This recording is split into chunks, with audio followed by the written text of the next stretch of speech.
Northern California's Bay Area. Here is the stage for a truly remarkable natural occurrence. Every year, a great migration is made by one of the world's most mysterious species.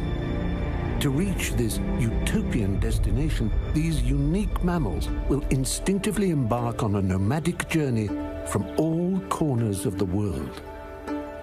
This is the developer's Triceratops, or as it is more commonly known, the developer.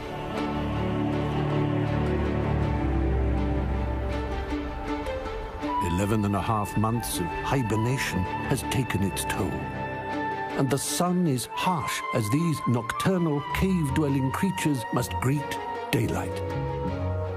For most, this momentous migration is their first, while for a select few, the pilgrimage is a time-honored tradition. Originating in the remote garages of Silicon Valley, developers evolved at an unprecedented speed.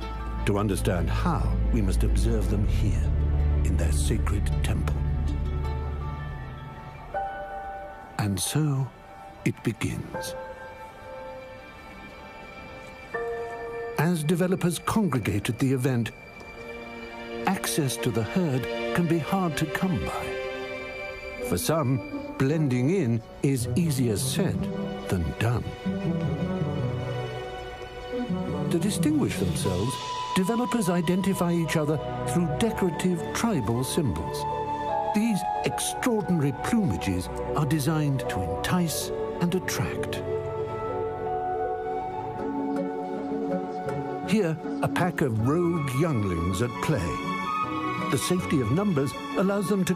Oh, wait a moment. They have now entrapped an indigenous silver-crested king developer. Although tempting, one may look at, but not touch, the mane.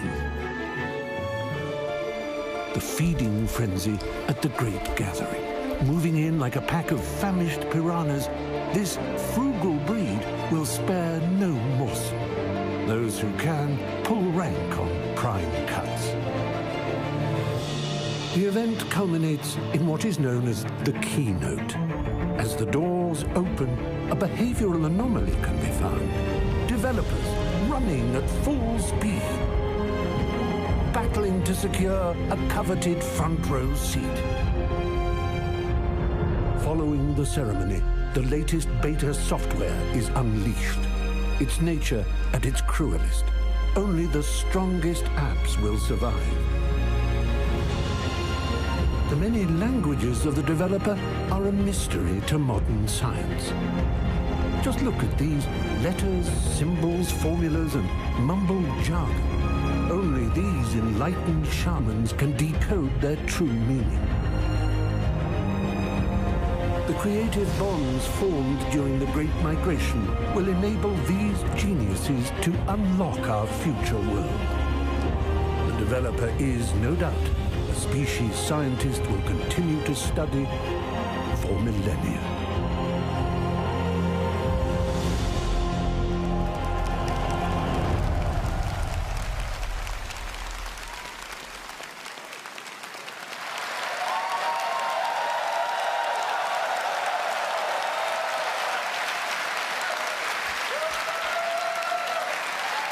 Good morning. Good morning. I hear the student developers. Good morning and welcome to WWDC 2018. It is great to be back in San Jose with everyone. We have developers here from all over the world this morning, from 77 countries. That's more than ever before.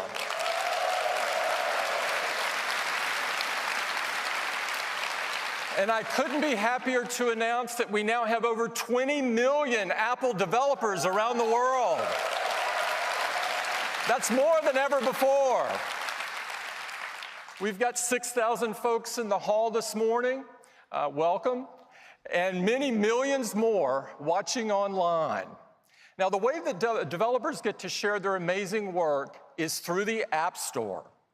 Your creativity and hard work have made the App Store the best place to get the very best apps.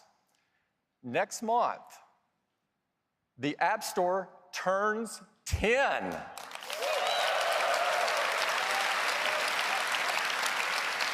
And in these 10 years, the App Store has fundamentally changed the way we all live. It's enabled countless new companies, created tens of millions of jobs, spawned entirely new industries, and it has forever changed our lives. The App Store is the world's largest app marketplace, and we now welcome over 500 million weekly visitors. This is mind-blowing. It's the most incredible app marketplace that the world has ever seen. We're also happy to announce that this week, we're going to achieve another huge milestone. The money that developers have earned through the App Store will top $100 billion.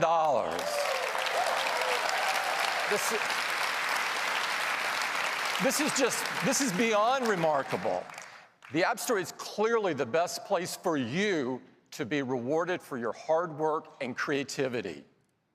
Now, at Apple, we know that developers are a powerful group of creators, that they can achieve and they can develop anything that they can imagine with their code. We want more people to learn the power of code, and it all starts with Swift and Swift Playgrounds. We created Swift to make it so easy to learn to code that it was as easy as our products are to use.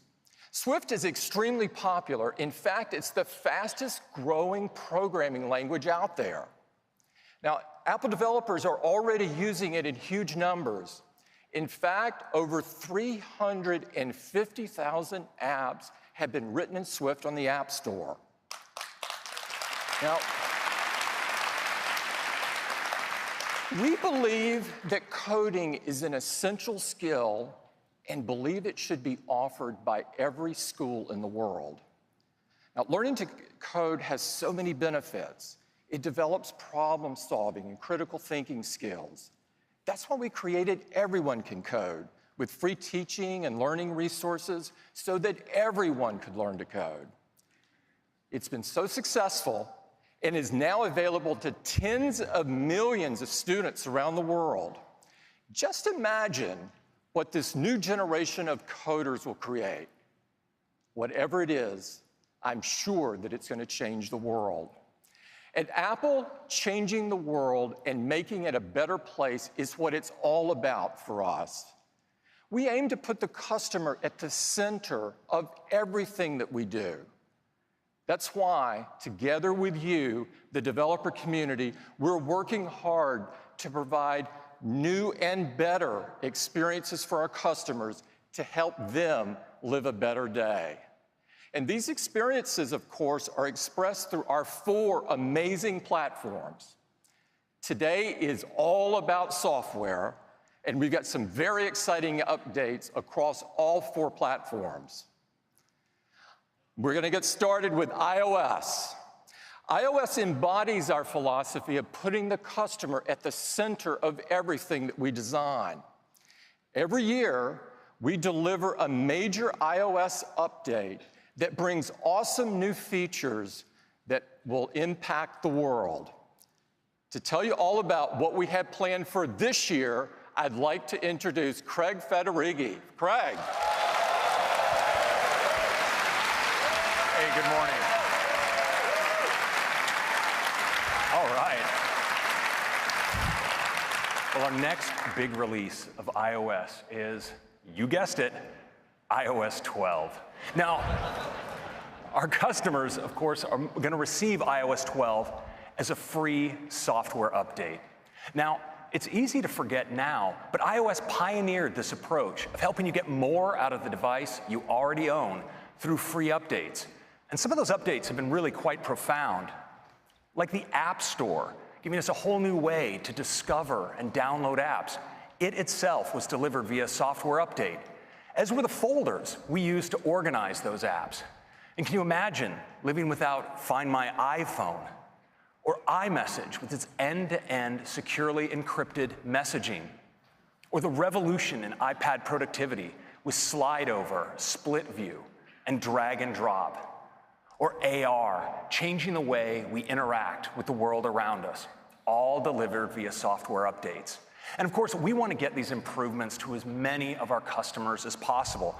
iOS 11 supports devices that were introduced as far back as 2013, like the iPhone 5S. And we just love the way customers race to update to our newest releases. In fact, half of our customers upgraded to iOS 11 in just 7 weeks. It's incredible.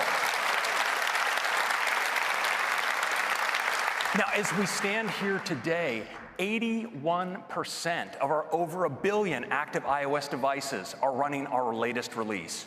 And now, when you look at the competition, well, it's hard to say they really have a software update model.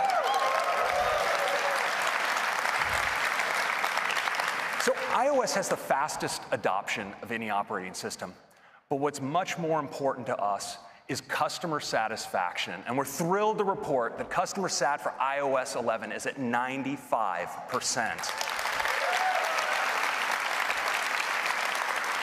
Now, delivering all of these features across such a wide range of devices while maintaining high performance is a challenge we take really seriously.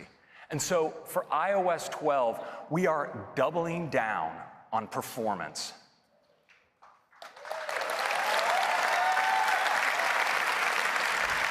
We're working top to bottom, making improvements to make your device faster and more responsive. And because we want these changes to be available to the full range of our customers, iOS 12 will be available on all the same devices as iOS 11. This is the largest base ever supported by an Apple release. And we're focusing our efforts especially on the oldest devices. And while it's still early days, we're really pleased with some of the results we're seeing. And so I'd like to share some with you. And I'm going to use an example of a popular phone from a few years ago. This is the iPhone 6 Plus. Now on that device, iOS 12 delivers a number of improvements across common operations. You'll see that apps launch up to 40% faster. The keyboard can come up to 50% faster, and you can slide to take a photo at up to 70% faster.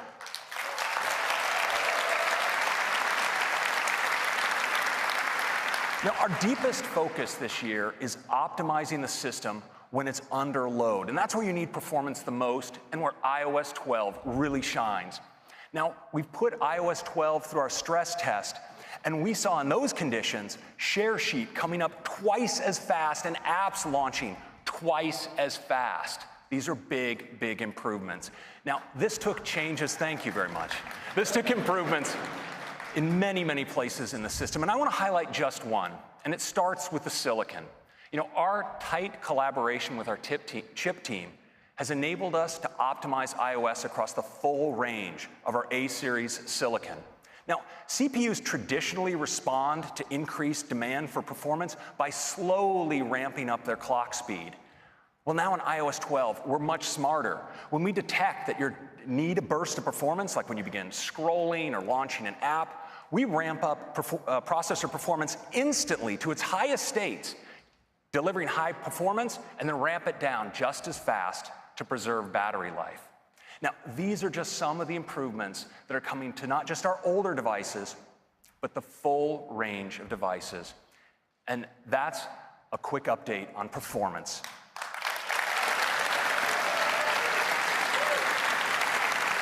Now, if this is all we've done in iOS 12, I think it would be a great release. But we've done more, much more. And we have a lot to cover today, and it starts with augmented reality. You know, yeah. Now, AR is transformational technology. By bringing experiences into the real world, it enables all kinds of new experiences, changing the way we have fun and the way we work. And in iOS 12, we've wanted to make an easy way to experience AR across the system. And to do that, we got together with some of the greatest minds in 3D at Pixar. And together, we created a new file format for AR. It's called USDZ. And it's a compact single file format that's optimized for sharing while retaining great 3D graphics and even animations. Now, you can use USDZ across the system, from the Files app to Safari, to even sharing them over messages and mail. And what's great is you can place these 3D objects into the real world. It's something that's like AR Quick Look. It's really awesome. Now, we want all kinds of creatives to be able to create content for AR. And so we're working with the leading companies for 3D tools and 3D libraries to bring their support for USDZ. Now, one company that's been all in on USDZ and ARKit is Adobe. And to tell you about what they're up to, I'd like to invite Abe Parasnis, their CTO, to the stage. Abe. Thanks, Craig. It's great to be here this morning. So at Adobe, we believe augmented reality is an incredibly important technology. And with ARKit, Apple is by far the most powerful platform for AR. So earlier, Craig talked about USDZ format. It's actually a pretty big deal. There is now a way to deliver AR experiences across the entire iOS experience. And so today, we are actually announcing that we are going to bring native USDZ support to Adobe's Creative Cloud. With Creative Cloud, designers and developers will now be able to use familiar apps that they know and love, like Photoshop or Dimension, to create amazing AR content and bring it easily via USDZ. And of course, we're not going to stop there. We are going to bring the power of immersive design to Creative Cloud with a new set of services and applications, including a brand new iOS application that's going to let all of you design amazing AR experiences quickly. So you will be able to bring in images, videos, text, any object from Creative Cloud directly into a native AR environment. In fact, for the first time with Creative Cloud and iOS, you will have a what you see is what you get editing in AR. It's pretty cool. So come join us this afternoon, State of the Union, where we're going to give you a sneak peek of some of these new immersive design tools for the first time. Thanks. Back to you, Craig. Thank you, Abe. Now, a critical part of enabling AR is accurate measurement. And fortunately, the precise calibration of sensors in iOS devices and our tight hardware-software integration mean that we do this really well. And we wanted to enable everyone to take advantage of this capability. So we're introducing a new app, and it's called Measure. It makes it really easy to measure objects, detect rectangles and get their dimensions, and measure lines along surfaces. And I'd like to show it to you now. Now, in looking for something to measure, I ended up digging through the attic and came upon my old suitcase from my traveling days in college. A lot of memories in here. Now, I'm actually in the Measure app. You see, I can easily measure along this suitcase by just tapping and dragging out a line like that. And check that out. It's a measurement. Now, what's really cool is I can extend these measurements. So I can just tap, drag along another edge just like that, and even take it into full 3D. Dragging down to the bottom, like that. Isn't that cool? Now, I mentioned that we could automatically detect rectangles and show you dimensions of objects. So I have a photo here, actually. It's one my mom always wanted me to travel with of me as a baby. And so, you see, what I can do with Measure is it automatically detects the dimensions of that photo.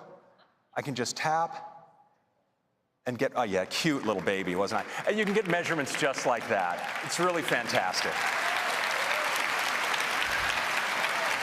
Now, I'd like to turn now to USDZ and its support throughout the system. You know, you can experience USDZ in so many places, and one of those places is news. Now, here's an article, and we're all accustomed to seeing images in news articles, but check this out.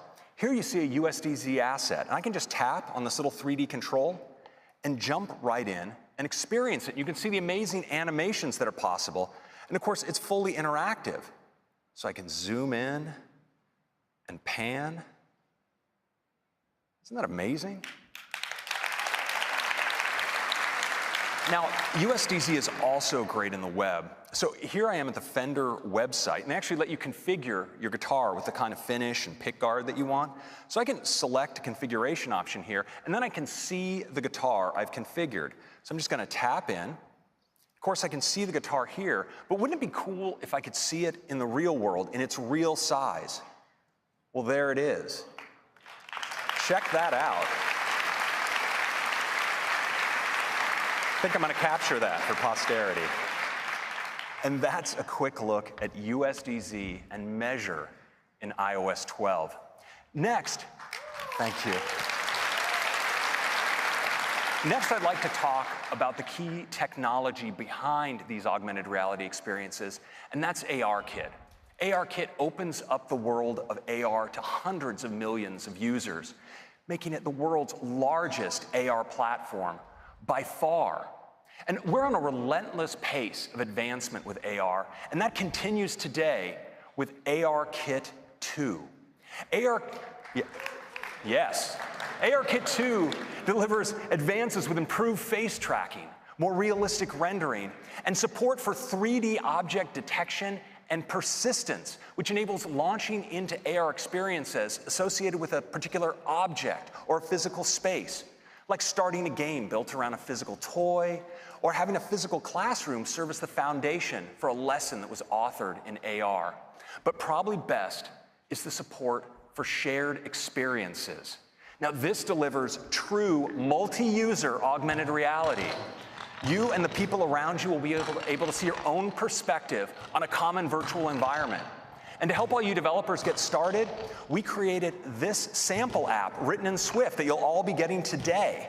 Now, check out how both players and even a third observer can all experience the same environment in real time. It's really fun.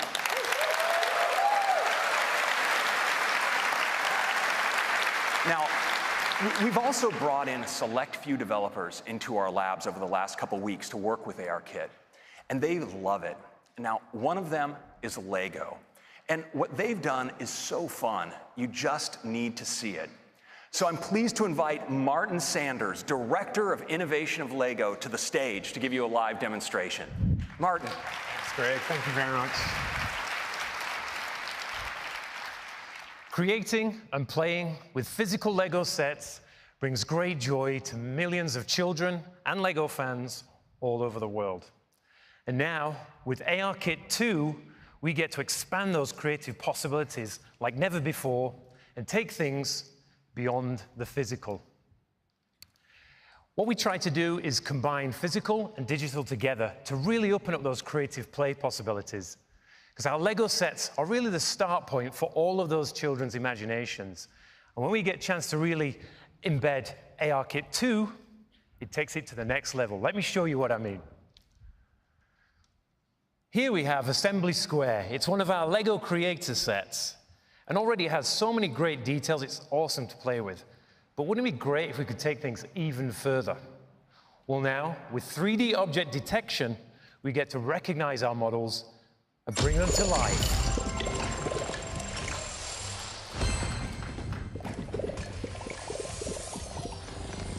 And just look at all of those rich details we can now bring into our sets. Because when we combine physical and digital together like this, it really opens up those creative play possibilities. And there's so much to do here. If you see these icons above people and objects, well, they represent missions and stories that we can explore. And with a world as rich and as immersive as this, who wouldn't want to play? So let's add a character. How about this little guy here? Welcome back. Let's go on an adventure. Awesome, let's go on an adventure. But going on an adventure with friends is often way more fun. So Anders, why don't you jump on in here? I'm always up for an adventure. Perfect. Because now, with ARKit 2's multi-user support, we get to play with up to 4 friends in the same space. Let's go ahead and add a few things from our collection, Anders. Okay, I will add a bank over here. Very nice, I like it. How about taking this for a spin? Ah, that's cool. Because just look at all those rich details you can see on the outside of the building, and even on the inside. Yeah, I think I'm going to add this guy. He's definitely going to keep the bank safe. Oh look, my character's hungry. Let's take him over to the bakery. Well, let's see what they have. Because now with ARKit 2, we get to see inside our physical creations and check out all the details that were hidden before. Got a ballerina, little music session going on, and looks like a bathroom or something. Oops, sorry. Moving on. Oh, another play trigger in the bakery. Let's see what happens when I click on this. Oh, that doesn't look too good. Anders, we've got a situation. I'm going to need your help over here. Okay, I've got a fire truck. Perfect. You put out those flames while, oh dear. Somebody's got themselves trapped on the roof. So I'm going to use this helicopter to go and pick up these clowns. How you getting on down there, Anders? I'm almost done. Great, those guys are safe. And the flames look like they're almost out. Perfect, we did it. Yeah, and what? Good job, Anders. And we even unlocked a new item for our collection. But the fun doesn't need to end there, because with ARKit 2, we get to save our entire world back into our physical set and pick up where we left off. Right, that's awesome. So much fun. But what makes this truly amazing is that with just a single Lego creation and ARKit 2, it really opens up those creative play possibilities. So look out for more Lego AR experiences in the App Store later this year. Thank you very much, everybody. Awesome. Isn't that great? So that's our update on AR in iOS 12. Next, I'd like to turn to photos. You know, over 1 trillion photos are captured on iPhone each year. And photos is the best way to relive and share those moments. This year, we're making photos even better, and it starts with search. Search has powerful object and scene recognition. It lets you search for photos based on things like searching for cars, or dogs, or flowers, and it's a great way to explore your library. But in iOS 12, search now starts working for you even before you start typing with search suggestions.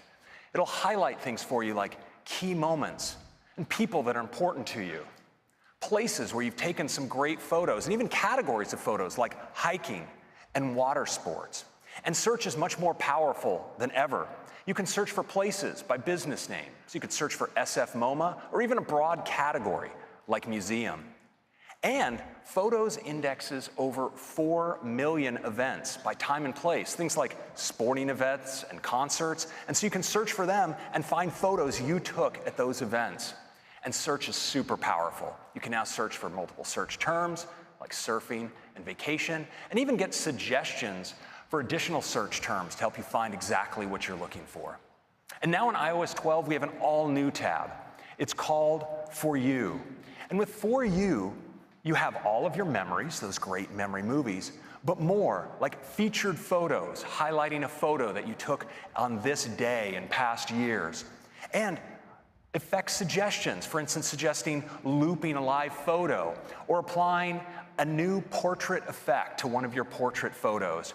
And we even highlight your shared album activity. Now, when it comes to sharing, there are many ways you can share photos, But our focus is on sharing great photos with the people you care about most. And that's why this year in For You, we've added sharing suggestions. So imagine you've gone out for a great dinner with some friends and you took some photos. Well, afterwards in For You, you'll see a suggestion like this to share those photos. If you tap in, you'll see that Photos is even recommending a set of photos from that set that you might want to share, and suggest who you might want to share them with, based in part by the people that appeared in the photos. When you share them, they're shared at full resolution out of your iCloud photo library, and when your friend receives them, something really magical happens. Their phone searches their libraries for other photos they took at that event and suggests that they share them back to you, so you both can end up with the full set.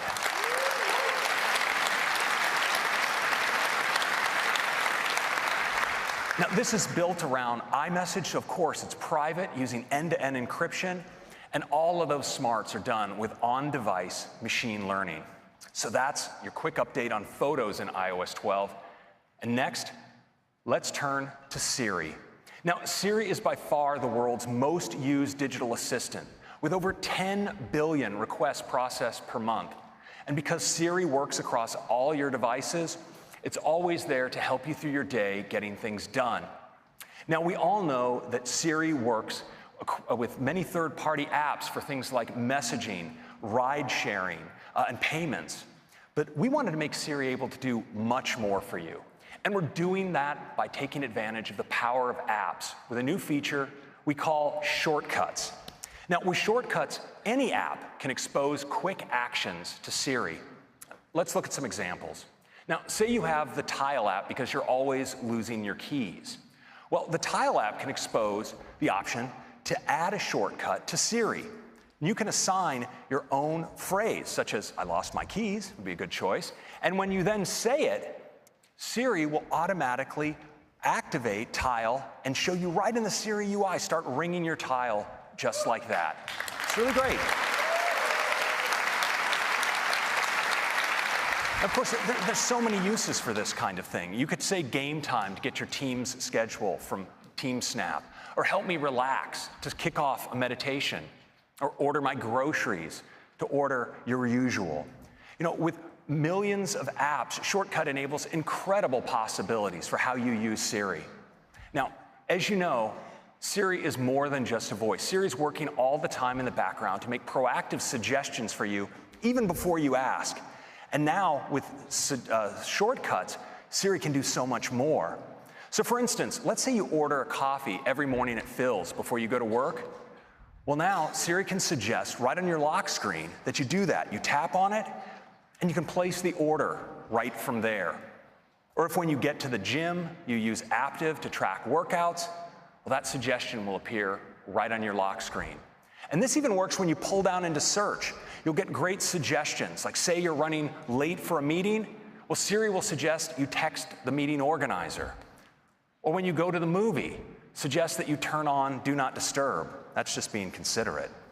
And remind you to call Grandma on her birthday. Just tap, and it'll dial the call for you. Now, we think we're all going to really enjoy using shortcuts.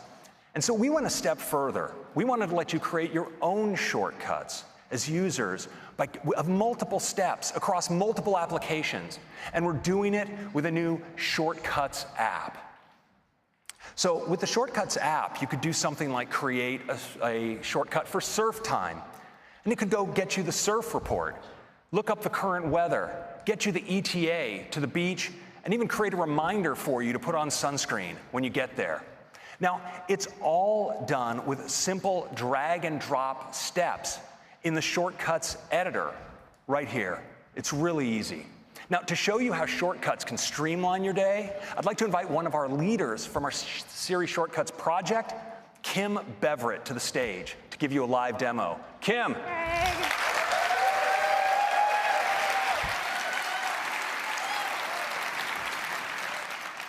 I am so stoked to show you Siri Shortcuts. To do that, I'm going to walk you through my day. So imagine it's the morning, I'm headed to work, and I pick up my phone, and I see this suggestion from Phil's Coffee. Siri has learned that I do this most mornings, so now I can just tap on the suggestion, and I see all the details I need to confirm my perfect mint mojito right here on the lock screen without even going into the app. So let's get caffeinated, and I'm done. Fast forward a little bit, and I'm sitting at my desk at my office, and I need to know when my next meeting is. I'll go to the Up Next widget, and it looks like I am running a little late for a rather important meeting, so I should probably let someone know. And it looks like Shortcuts is a few steps ahead of me. I could call into the meeting, or I could let the organizer know that I'm running late. I should probably tell Ari what's up. That looks like just what I want to say. Sorry, Ari. Let's send it. Perfect. I also want to show you how you can add a shortcut to Siri. So let's take a look at Kayak. I keep all of my travel details in Kayak. Most important is my post-WWDC relaxation trip to Los Angeles. You can see I've got my flight, my hotel, all the details, everything I need, but what I really want is to be able to use this and get to this information with my voice while I'm on the go. So let's head back, and I can just tap Add to Siri, record my custom phrase, travel plans. And I'm done. So now, when I land at the airport and I'm about to get in the cab and I could really use that hotel address, I can just say, travel plans. Kayak says, your hotel is at 929 South Broadway. You can check in after 3 p.m. Isn't that cool? It's pretty cool.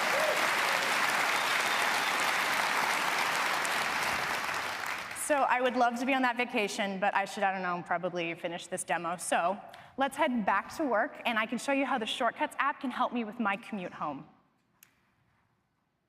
We start in the gallery, where there's hundreds of pre-made shortcuts that you can download, or we can hop over to the library, and I've got a bunch of shortcuts here, but I want to show you my heading home shortcut. You can see that it's just really a series of steps. It grabs my location and my travel time, and it sends my ETA to my roommate. It sets my HomeKit thermostat to 70 degrees, and it turns on my fan. And last, it gets directions home with Apple Maps with the best route to avoid traffic. Now, this is already pretty cool, but I happen to be an NPR News junkie, so I should probably just add that to my shortcut to save me some trouble on the ride home. Let's tap Search. And there's a bunch I can add here, but I can just tap Siri Suggestions. And there it is, play KQED radio. We'll drag this in, drop it, and we're set. I've already added this shortcut to Siri with the custom phrase heading home. So now, whenever I leave work, I can just say, heading home. You will get there in 1 hour. I sent a message to Cheryl. Your thermostat is set to 70 degrees, and I turned on the fan, playing KQED radio. Right? That's Siri Shortcuts in iOS 12. Thank you so much. Thank you, Kim.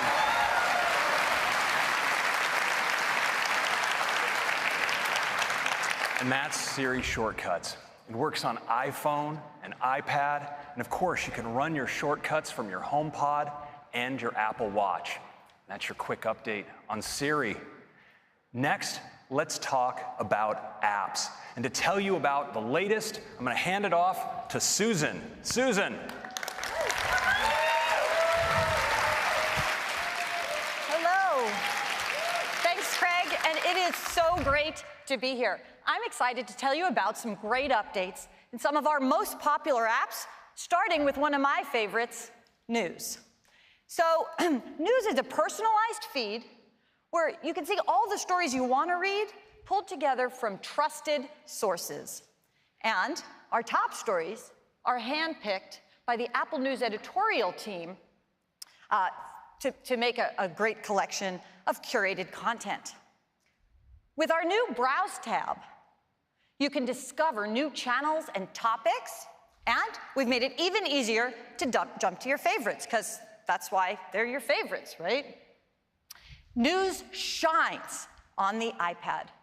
We've added a new sidebar, and it's a great way to navigate. It makes it easy, and I think fun, to dig into the areas you're most interested in. So that's News.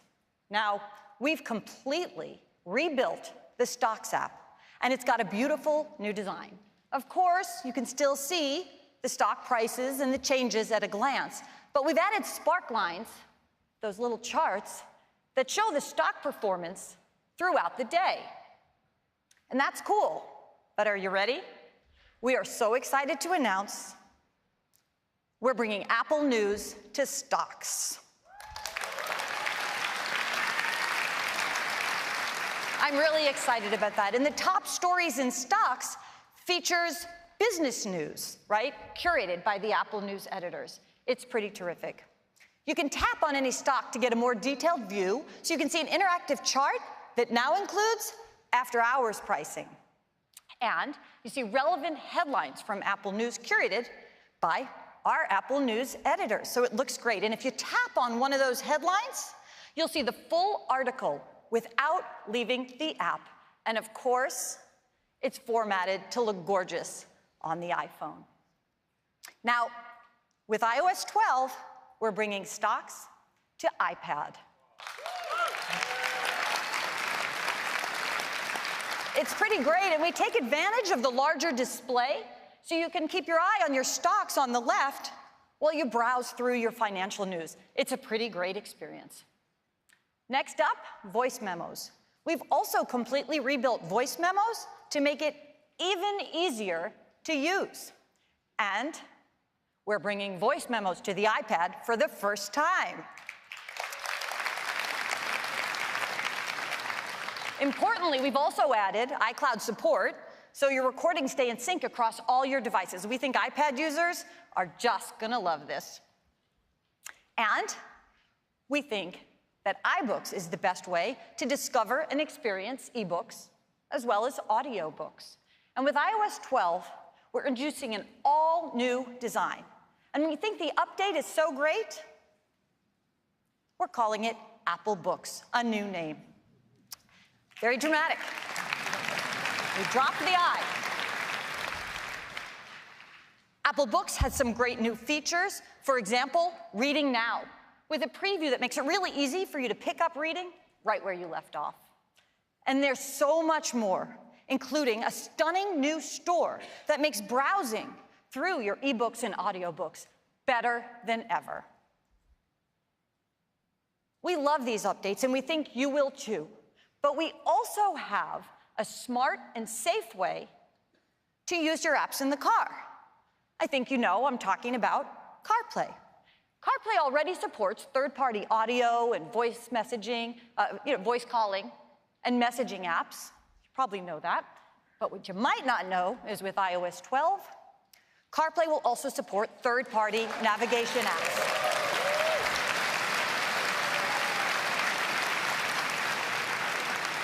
So now you have even more choices when you use CarPlay. That is a really quick look at some of our app dates. And Craig, back to you. Thank you, Susan. Well, now I'd like to take a moment to talk about something that's on a lot of people's minds lately.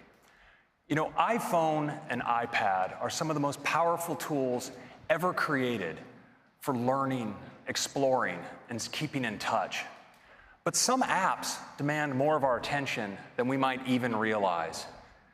They beg us to use our phone when we really should be occupying ourselves with something else. They send us flurries of notifications, trying to draw us in for fear of missing out. And some of us, it's become such a habit that, we might not even recognize just how distracted we become. Well, we've thought deeply about this. And today, we're announcing a comprehensive set of built-in features to help you limit distraction, focus, and understand how you're spending your time, and balance the many things that are important to you. Now, it starts with Do Not Disturb. There are times of the day, or times when you just don't want to be disturbed, and one of those, of course, is at night. Sometimes you wake up in the middle of the night and you look at your phone, maybe just to check the time, and you're confronted with something like this. Barrage of notifications that spin you up and keep you from falling back asleep. And so we're introducing Do Not Disturb during bedtime, where all you'll see is this. nothing to get you spun up. And in the morning, yeah.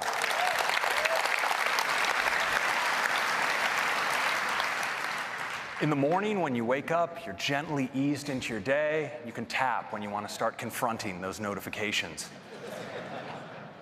Now, we've all found ourselves in situations like this. Now, rest assured, he stuck the landing on this one. But now, Do Not Disturb can help. And we made it easier than ever to use Do Not Disturb, because now we have a great new mode where when you press into Do Not Disturb in Control Center, you can set an ending time for Do Not Disturb for when you leave a particular location or when an event ends on your calendar. So I think we're all going to be using Do Not Disturb a bunch more. Now, next I want to talk about notifications. Now, notifications help keep us informed and connected to important things that happen throughout the day. And we'd like to give you more control over how many notifications you receive. And so we're enabling what we call instant tuning for notifications right from the lock screen. You can press in to a notification, and from there you can decide to send future notifications from that app directly to Notification Center, bypassing your lock screen, or turn them off altogether. And Siri will even help by suggesting that you turn off notifications for apps that you're no longer using. Now, we also wanted to give you help managing large numbers of notifications. So I'm thrilled to announce that we're bringing to iOS support for grouped notifications.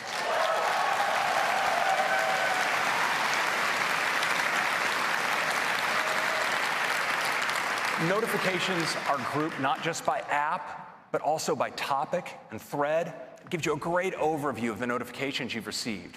You can tap in and look at a particular group, but of course, just as important, with a single swipe, you can triage a whole group of notifications away. So that's notifications. Now, in addition to these great features for helping you limit distractions, we wanted to go further. And it's with a feature we call Screen Time. Screen Time empowers you with both insight and control over how you spend your time. And it starts with reports. Every week, you get a weekly activity summary that details how you used your iPhone or iPad. You tap in, and you get to view your full activity report. It's really detailed. You get deep insight on how much time you're spending, where you're spending it, and even how your use breaks down during the day or the night. You get a summary of the time you're spending in apps, how much time you're spending, how often per hour you're picking up your phone and what's drawing you in, and what apps are sending you the most notifications. Now, equipped with this insight, you can make decisions about how much time you want to spend with your device each day. But we know there are people who would like a little extra help in managing their use of apps. And for them, we've created app limits. So if in your activity report, you see an app where you might want to be spending a little bit less time, well, you can set your own limit. And then during the day, when you're using the app, you'll receive a helpful notification letting you know time is almost up.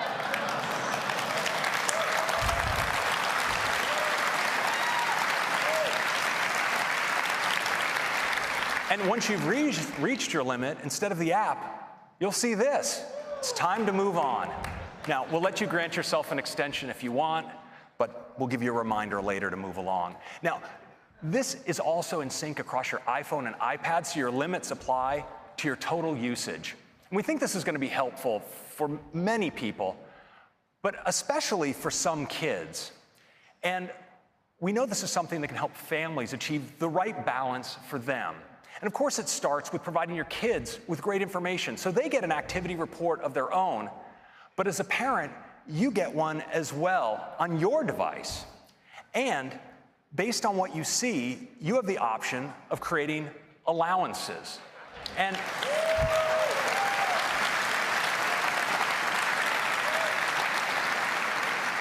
now, you have many options. One of them is downtime, time when you want your kids to unplug altogether, for instance, at bedtime.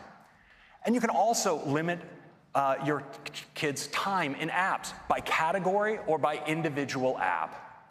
Now, there's some apps you may want to always allow them to use. For instance, you may want them to be able to get at the phone at all times so they can contact you. Or you may want to give them access to educational apps. And you can also limit access to only movies, apps, and websites that you deem age appropriate. Now, this works, of course, across their iPhone and iPad, and it uses family sharing, so it's super easy to set up. And you can manage it all remotely from your parental device. And so that are some great screen time and some great features to help you better manage your time.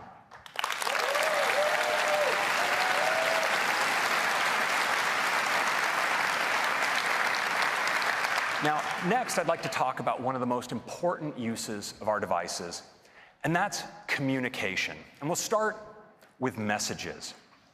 Messages has given us fun ways to express ourselves with emoji and now Animoji.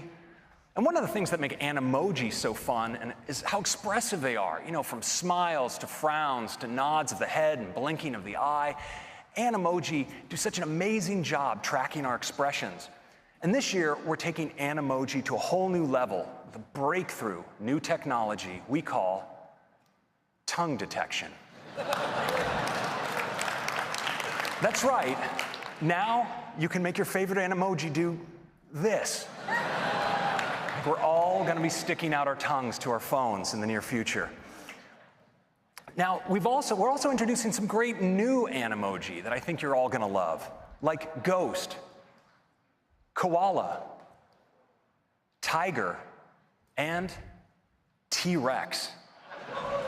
But we wanted to take Animoji even further by making them even more personal.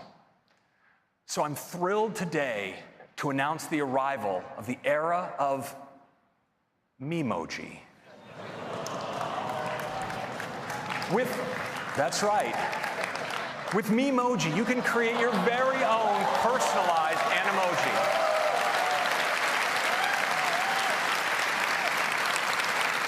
Now, these Animoji can look like you or the real you. And we've worked hard to build a deep set of customization options to let our customers create an incredibly diverse set of Memoji. It's really incredible what you can create.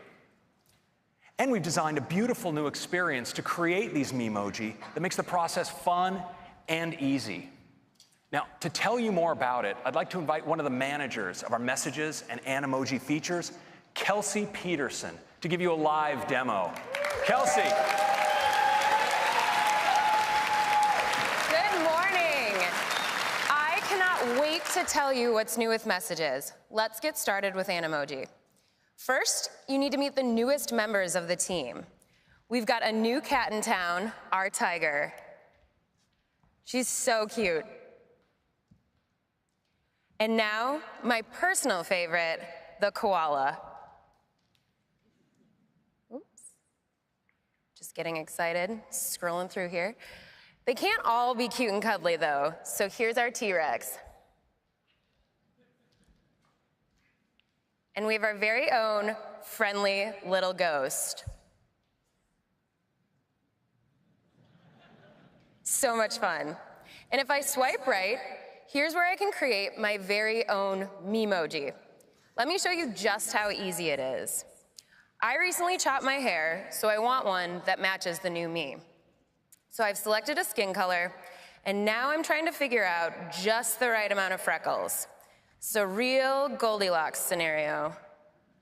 Yeah, these are just right. Okay, on to the main event. There are so many hairstyles to choose from. First, I'm gonna grab my color, and then like I said, I need to go a little bit shorter. All right. Nope, this is the one. Now that I'm all set, I can of course select my eye color. And what's really amazing is as I'm making changes, the character up above is coming to life. There are tons of options for me to customize. I could add earrings, but what I really want is a great pair of sunnies. So I'm gonna come over to eyewear and pick out some frames.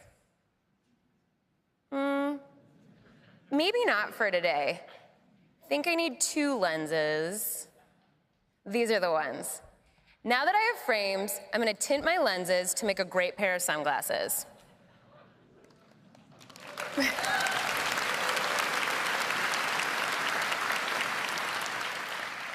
Perfect. Okay, I think I'm all set.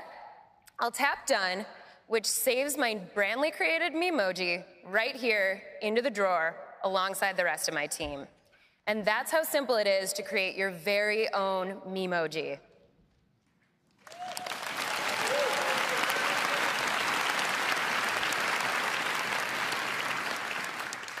Now I have a brand new feature to introduce you to. This wasn't even in Craig's slides. We are bringing fun effects into the messages camera. Let's take a look. I have a message here from my partner. It looks like he's informing me that he's bought our dog, Ferdinand, yet another tiny dog hat. This isn't even the first.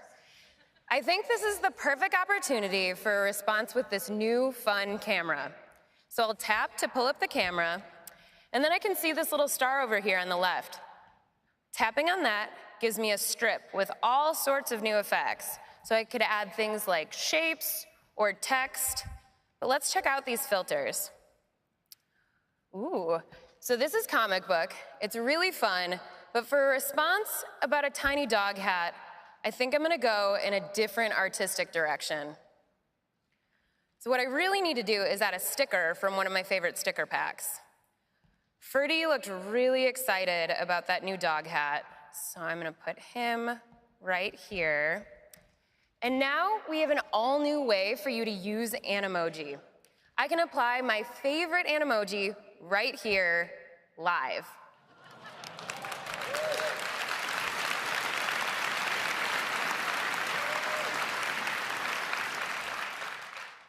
Here's the Memoji I just created. But I actually have just the one.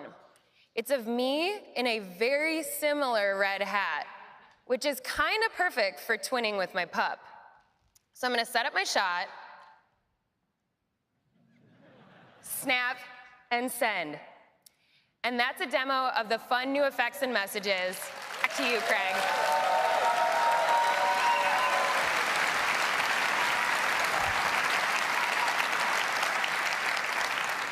So that's Memoji and some fun new effects in the camera and messages. Next, let's talk about FaceTime. Yeah. FaceTime is the way that so many of us connect with the people in our lives and share some of our most important moments. And it's helped us deepen our connection with people important to us wherever they are. And of course, it's a fun place just to hang out. Now, this year, FaceTime is going to take a big leap forward. Because today, we're introducing Group FaceTime.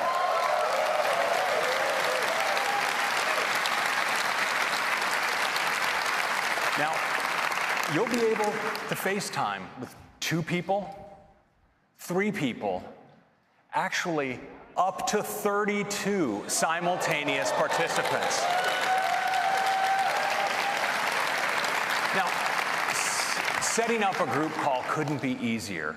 Just instead of typing one person's name, you can do many. You can ring them by tapping audio or video. But we also introduced a great new way because FaceTime is now integrated into messages. So you can quickly go from a group chat you have going directly in to a group FaceTime. And members of the group can join in and drop out at any time. It's really great. Would you like to see it? Well, let's do a demo. Well, I think for our first live demo of Group FaceTime, I'm going to contact the folks back in Cupertino. I can just dive into this conversation I have going with the members of the FaceTime team. And it looks like actually they're already on a group FaceTime call, so I'm just going to join right in.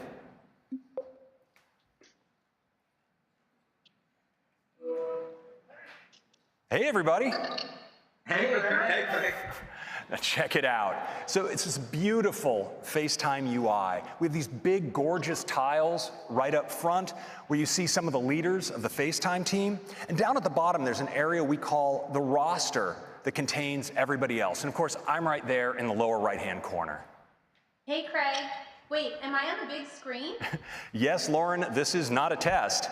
You're in front of 6,000 of your biggest new fans. Cut up for Lauren.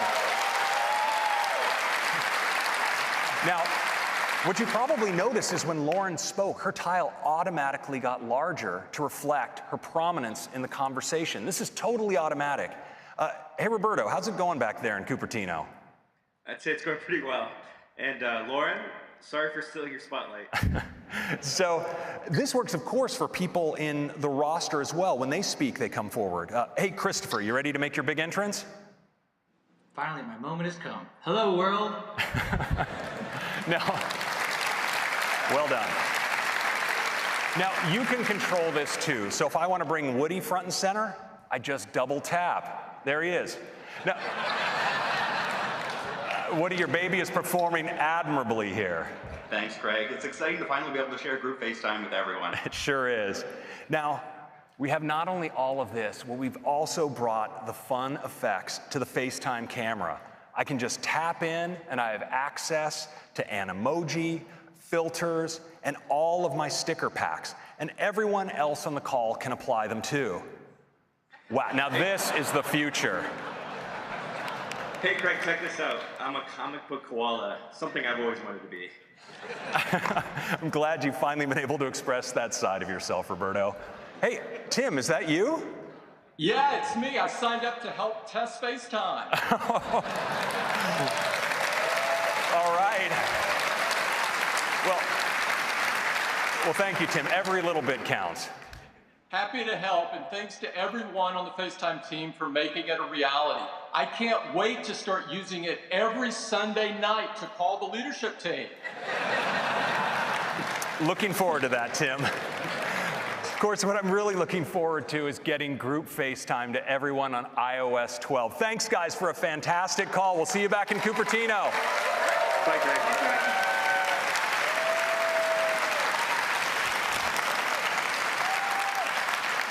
So that's group FaceTime.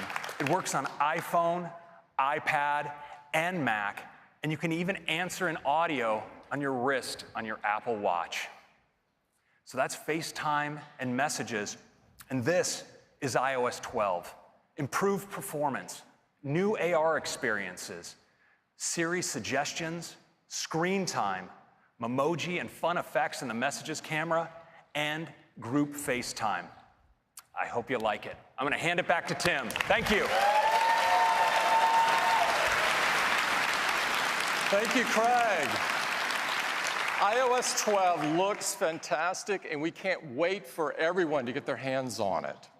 Next up, we'd like to talk about the Apple Watch. Yeah. When we began development of the watch many years ago, we had a vision for just how impactful and essential it could become in our lives. So we worked very hard to create something that you would love and want to wear all the time. And customers do love it. In fact, Apple Watch is #1 in customer satisfaction. And not just this year, but every single year since we launched in 2015. And growth has been off the charts. Apple Watch grew 60% last year. We're constantly hearing from customers about the many ways that the Apple Watch has changed their lives. And I'd like to share just one of them with you this morning. Mary Dobjan was boating with her husband, John, when due to a medical condition, all of John's muscles went completely limp, and he fell into the ice-cold water. With her arms wrapped around John to keep him from drowning, Mary could not reach her phone to call for help. But with her Apple Watch, she was able to call Siri, or to use Siri to call 911. Rescuers soon arrived and saved John's life.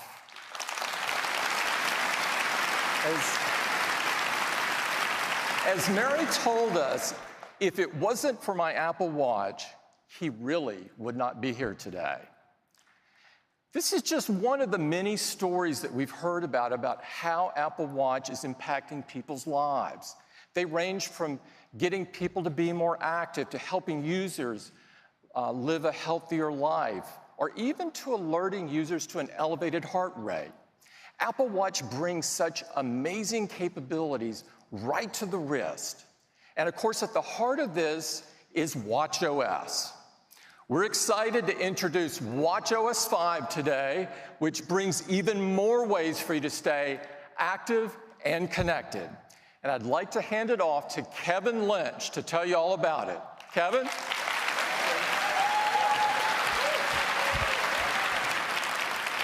Good morning. You know, stories like that about how Apple Watch is supporting people around the world in even extreme situations like Mary and John's, but also in their daily lives, is really super motivating to us as a team. And there are things you do every day that shape your life. And Apple Watch has two key areas it's working to help you support those activities every day. First, staying active to increase your well-being and health. And second, being connected to the people and the information that you care most about. We're moving watchOS forward in both of these areas. Let's start with health and fitness. Now, much of the power in the health and fitness features that we put in Watch are really empowered by the investment we do to make sure the data you see is accurate. The data from our custom-built heart rate sensor, accelerometer, gyro, GPS are all thoroughly validated. In fact, from our fitness lab, we've studied over 6 terabytes of data, where 12,000 study participants logged over 90,000 hours of sessions. They actually burned 2.3 million calories doing this. We believe this is the largest biometric data collection of its kind. And we take this information and we work to integrate this seamlessly with the user experience. So when you raise your wrist and you look at your activity rings, the information is not only accurate, but it's also meaningful to you. And we really love hearing about your focus on closing these rings. And we really enable this through a number of ways in Apple Watch. First, of course, we do daily coaching, so you can see what your goals are for the day. We also support celebrations when you achieve your goals. And we have special edition challenges, like the most recent Earth Day challenge that we did. And on a monthly basis, we do monthly goals that are personalized to you. And of course, the Activity app also supports activity sharing, which has become one of the most popular features of the Activity app. Many of you love the excitement of good old-fashioned competition, though. So in watchOS 5, you can challenge any of your activity-sharing friends to a 7-day competition whenever you would like. And if they accept, you each try to win the week by closing your rings and earning points. You earn 1 point for each % of a ring that you close. And while you're in the middle of a competition, your progress notifications are updated to not only show you the progress your friend's making, but also where you stand in the competition. And when you win, you receive a new award. We're really excited about this addition, and if you're competitive, it gives you a whole new way to enjoy the Activity app. Now, when you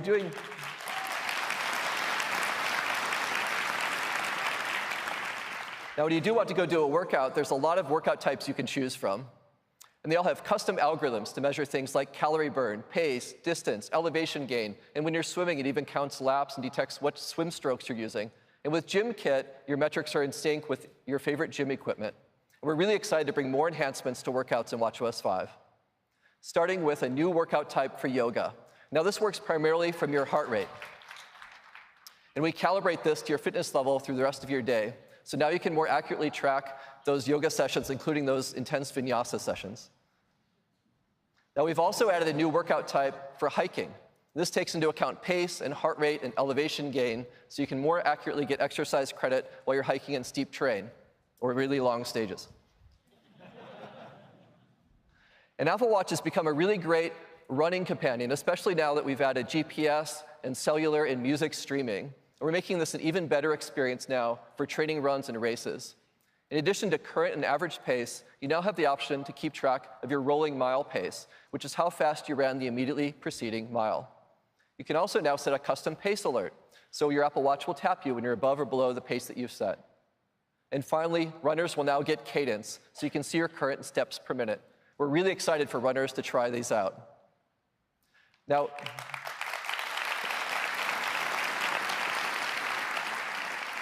there's sometimes when you forget to start a workout on Watch, but you've started working out. And to solve this now, we're adding automatic workout detection.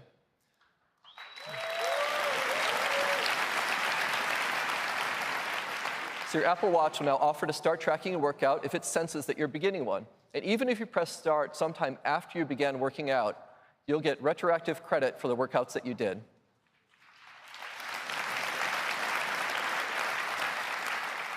And these start alerts will support all these great workouts on Apple Watch. Now, when you reduce the intensity of your movement or your heart rate decreases, but you forget to end your workout, of course, Watch will also detect that and suggest that you stop.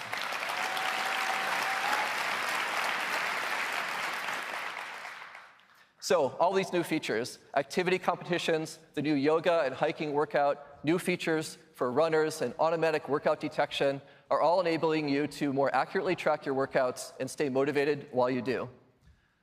Now let's talk about being connected. Apple Watch enables you to remain in the moment while also easily connected to the people and information that you care about. And the introduction of cellular made this even better. You can stay connected even when you're going out for an evening, running some errands, or even going for a swim.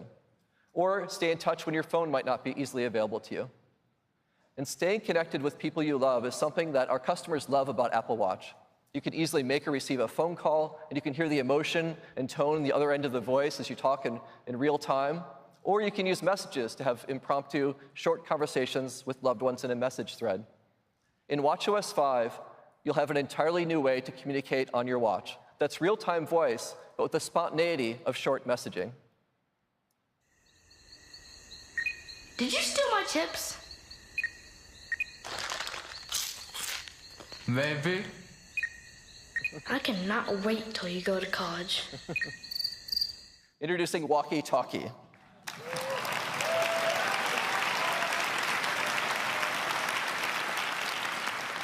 This is a new app on Apple Watch. It's a fun, easy way to talk with friends and family. Let's take a look at how it works. First, you choose who you'd like to enable Walkie-Talkie with, and it suggests some people that you often communicate with, so you can easily add them.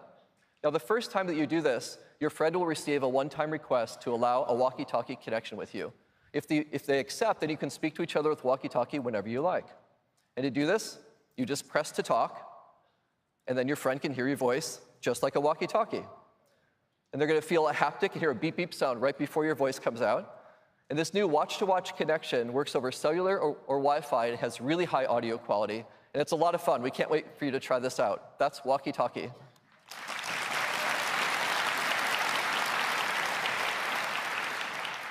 Now, last year, we introduced a Siri watch face, which presents the right information to you at the right time. And Siri does this using machine learning, so it's going to get better at predicting your actions over time by combining inputs like the time of day, your location, your daily routines, or which apps you use when. We're making some great enhancements to the Siri watch face now. First, we're adding new content. So now you can get live sports scores, you can get commute time home or to work, or you can see your heart rate, for example, after a workout, or your resting heart rate. And we're also adding Siri shortcuts. Those shortcuts you saw coming to iOS 12 are also going to be available in watchOS. So in addition to getting relevant information, you'll also receive predicted shortcuts right on the Siri watch face. So at a wrist raise, you'll be able to directly do things like turn on your leaving home scene, or start an outdoor walk, or play your favorite morning playlist. And these shortcuts appear based on whether you typically do those actions at those times. So super easy now to just tap and do those actions. Also, for the first time, you can now use third-party apps on the Siri watch face. So now you can see both relevant content and shortcuts from your favorite apps.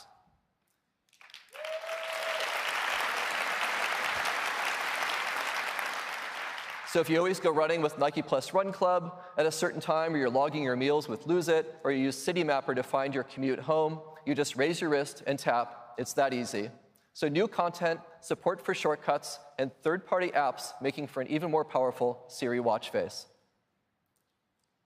Now, currently, to talk to Siri, you raise your wrist and you say, "Hey, Siri." And when you think about this, it's quite a strong signal when you raise your wrist and talk to your watch. It's kind of like when someone's standing right in front of you. You don't need to say, "Hey," because you have their attention already. So we're bringing this same social cue to Siri on the watch. So you no longer need to say, "Hey, Siri." You just raise your wrist and talk to Siri.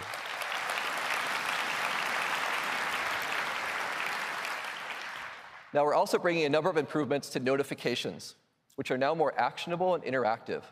So, for example, with this notification from Qantas, you can check in and share your flight details right from the notification. After you finish a ride with Didi, you can scroll down, you can rate your ride and pay with Apple Pay right there in the notification. And with this one from Yelp, that your table is ready, if you need a bit more time, you can extend the reservation out a bit just by tapping here. So super easy now to interact right in place inside notifications. We've also improved our message notifications. Today, if someone sends you a web link, you aren't able to view it on your wrist. With watchOS 5, we've integrated WebKit, so now you have the ability to view web content in mail or messages. You can even tap on that link. Yes, and to easily view things like menus here. And while we think full browsing doesn't make sense on your wrist, there are times you get content you'd like to see it right in the moment, and now you'll be able to do that in watchOS 5. And the contents can be formatted for the small screen, and where reader mode's available, it uses that on the watch. So WebKit on watchOS.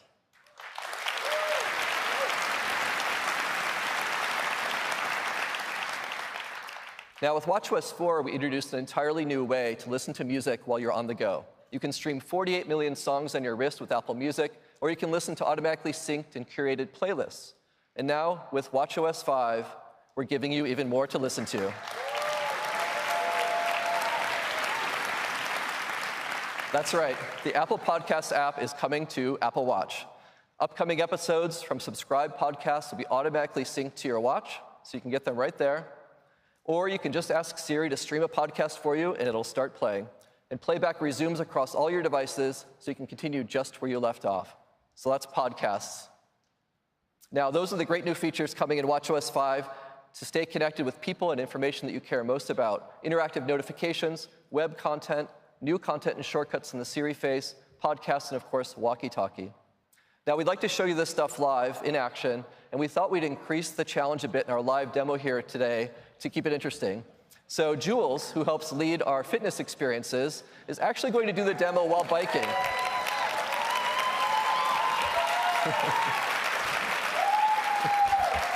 So Jules has expertise in coaching, and she knows how to move and demonstrate and motivate all at the same time. Take it away, Jules. Thank you, Kevin. I've got some great stuff to show you that I think you're really going to love. And bonus is I get to work on closing my rings while I do it. So first, I'm super excited to show you how easy it is to start a workout with GymKit. I just tap to connect and accept on the watch. And now I can control and start the workout right here from the console on the bike. All of my data between the watch and the bike is in sync, and all of my workout metrics are accurate. Now, I wouldn't typically be trying to demo things for you and sneak in a workout at the same time, but I want to show you activity competitions. And to do that, I need to keep moving. This morning, I got this notification, and it says, your competition with Jay is down to the last day, and it's a close one. Have you got what it takes to win? Have I got what it takes? You bet I do. But if I scroll down, I can see that Jay has moved ahead of me by a couple of points, and that's not okay because this thing ends tonight. So I think I'm going to add a little resistance to this workout here and work to earn as many points as possible and move ahead of Jay by the time this demo's done. I can simply tap here and send him a little smack talk to let him know I'm coming for him. Let me show you interactive notifications because I have dinner reservations tonight that I made through Yelp. If all goes well here, I'm going to go out with my girlfriends from work to celebrate. And because we all know that Jay's going to lose this competition, maybe I should invite him along so it can be his treat. Now I can simply add to the number of guests and confirm right here in the app without ever having to open it. It's that simple. Now in watchOS 5, notifications from apps are smartly grouped together. And here are a couple messages from my friend Catherine. We're trying to get to a yoga retreat this summer, and it looks like she sent me a link. Now I can tap it here and see if she's found somewhere great for us to go. Oh yeah, this looks beautiful. I'm already in, but I could continue to scroll through the site, maybe read a little bit more about the retreat, even check the dates to make sure that they work. And I can do all that right here from my wrist.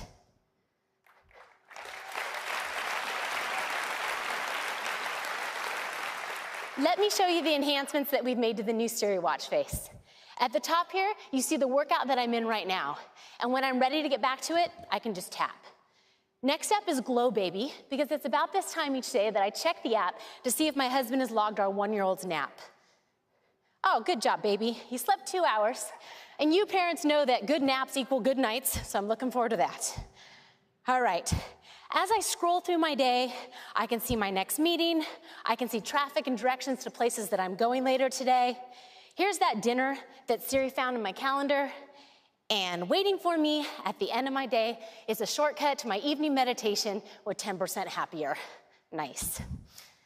Now, I want to check back in on this competition, but I thought it might be a good idea to get a little moral support from my #1 fan. And you heard Kevin say how walkie-talkie is so great for staying in touch with close friends and family. So I set my daughter up with walkie-talkie so that she can help demo what it's like to receive one and maybe give me a little bit of love up here. Oh, there she is. Mommy, I see you on TV. Isn't that fun? How am I doing? So good. I know you'll beat Uncle Jay. Hashtag mommy for the win. Thanks, Peach. I love you.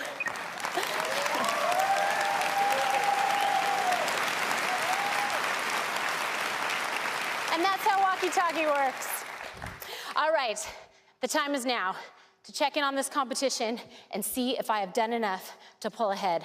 I'm gonna tap into activity and swipe over to see the score. Oh, yes.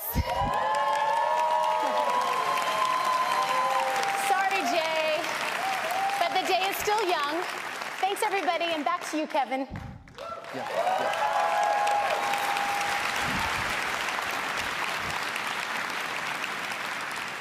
Way to go, Jules. So in watchOS 5, we've enabled even deeper integration on the watch for apps, enabling them to work right in the moment. And apps can include interactive controls within notifications, so you can quickly do more without even opening an app, like extend your parking with Pay by Phone. And with shortcuts, there's also new opportunities for third-party apps to appear on Apple Watch right on the watch face. You can tap on a shortcut on the Siri face to order coffee, rent a bike, or pick up where you left off in a workout. You can even use your custom Siri commands that you created on your phone to speak on your watch. And for native apps building rich experiences, we've improved the Workout API for greater performance, and we've added the ability for third-party apps to play background audio.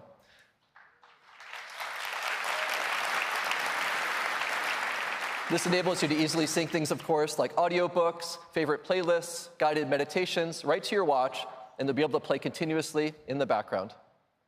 Now, there's so many other features coming in watchOS, including things like the ability to customize the button arrangement in your control center, or you can add an air quality complication to your watch face. But one really exciting one is student ID cards.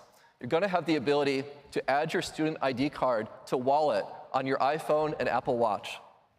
And this works by simply holding your watch near a reader. Anywhere you can use your student ID cards on and off campus, you can get access to places like your dorm or the library or events on campus. You can even pay for things like snacks or laundry or dinners. And this works with your watch or your phone, and it will be available this fall, starting with these universities, and will expand to more campuses over time.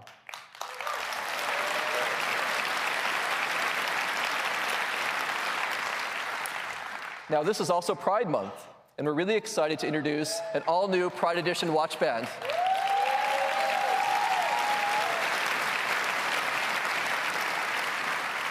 And we didn't stop there. We made a beautiful new face that matches perfectly with the band.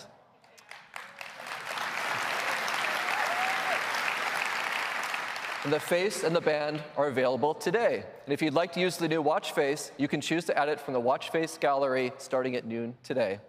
That's just some of what's coming in watchOS 5. Thank you very much. Back to Tim. Thanks, Kevin. Thank you, Kevin. watchOS just keeps getting better and better, and we're excited for you to try all of these great new features to help you stay more active and connected. Next up is Apple TV.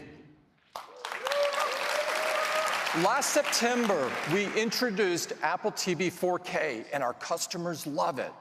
Since its introduction, the Apple TV business has grown an incredible 50%. Today, we've got some great new enhancements to Apple TV 4K and tvOS, and we think you're going to love them. So I'd like to invite Apple TV lead designer Jen Foltz to the stage to tell you all about it. Jen? Thanks, Tim.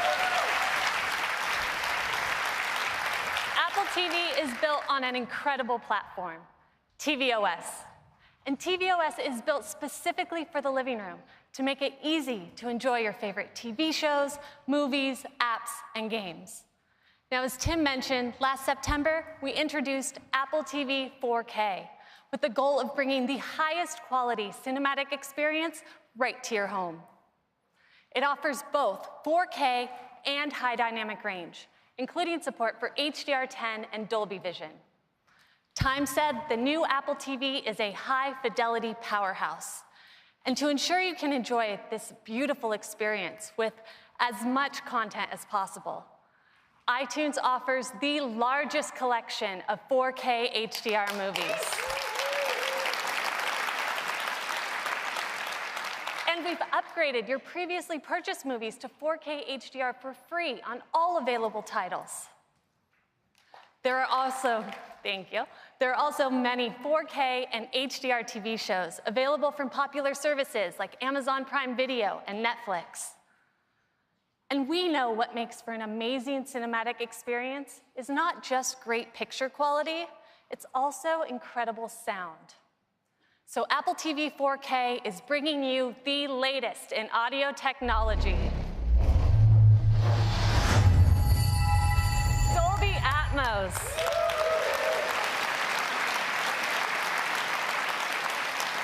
With Atmos, you get room-filling sound, the perfect complement to the stunning visuals of Apple TV 4K. Now, what makes Atmos so special is that unlike a traditional surround sound setup where sound is assigned to channels like the left or the right, Dolby Atmos has the ability to completely immerse you. Atmos moves sound in three-dimensional space, creating an experience with powerful audio that flows all around you. It puts you right in the center of the action.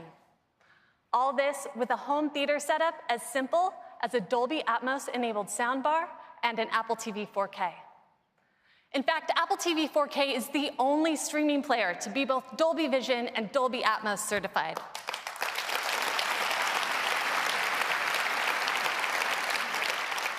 And this fall, iTunes will be bringing you the largest collection of Atmos content anywhere.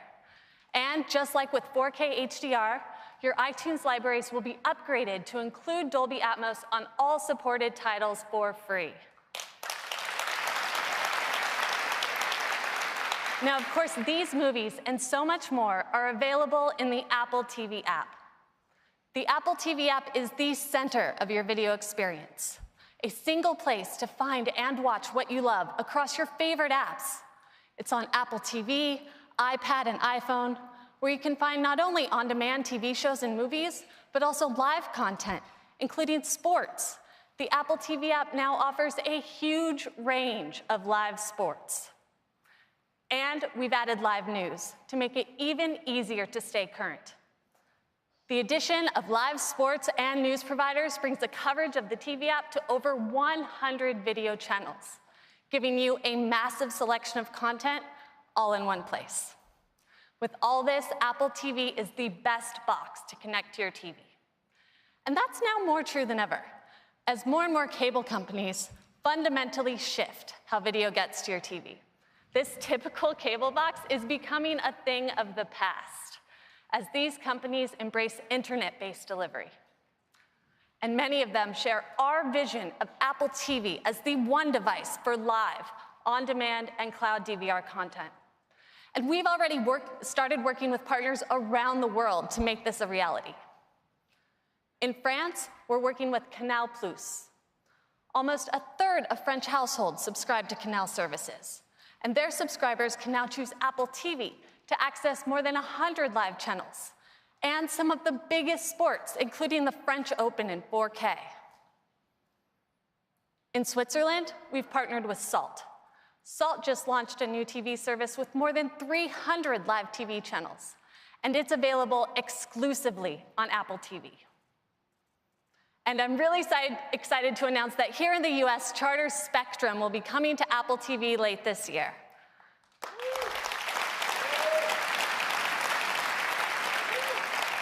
That means that up to 50 million homes will be able to choose Apple TV to access all their live channels and thousands of on-demand programs. And they'll be able to use Siri and the TV app to get access to their TV service, not only on Apple TV, but on iPhone and iPad as well. Now, with nearly any cable subscription, you can get access to dozens of video channels, like ESPN, Showtime, NBC, and many more. But it used to be really painful to set up, having to authenticate each app individually. I'm sure all of you have seen that 6-digit code you have to go online and type into a web browser. Well, last year we introduced single sign-on. Enter your cable credentials only once, and we unlock all of the apps your subscription supports. Well, now we're making it even easier with zero sign-on.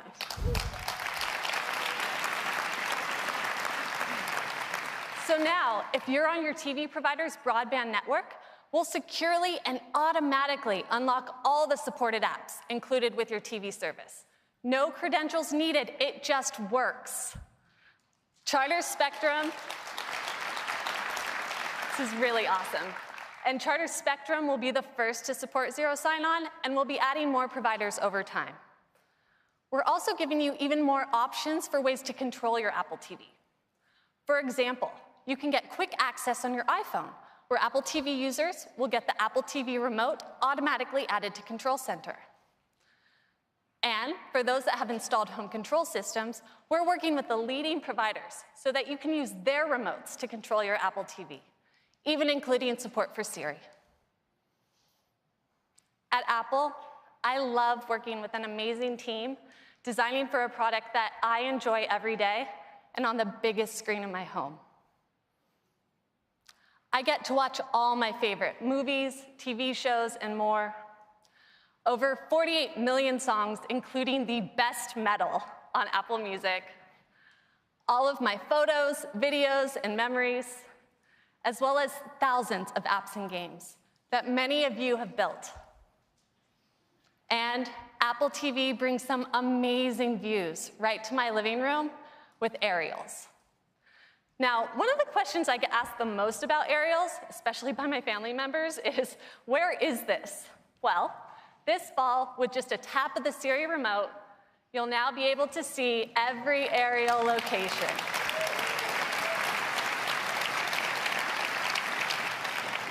And you can even swipe between locations, so you can see even more.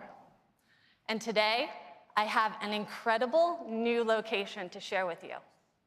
For the past year, we've been collaborating closely with an amazing partner, filming some stunning footage from around the world with a very unique vantage point. And here it is. Earth.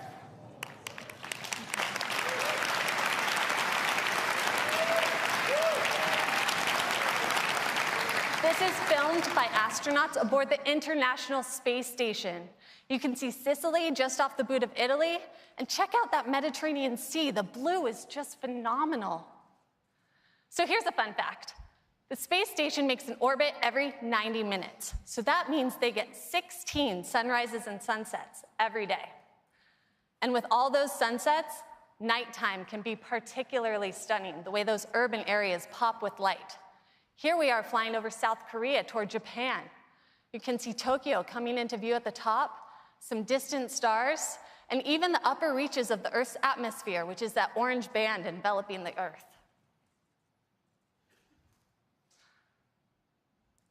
And here's one that might look a little more familiar. This is the Northern California coast heading southward. You can see Lake Tahoe surrounded by snowcaps and the San Francisco Bay. These are truly incredible and offer such a unique perspective on the world.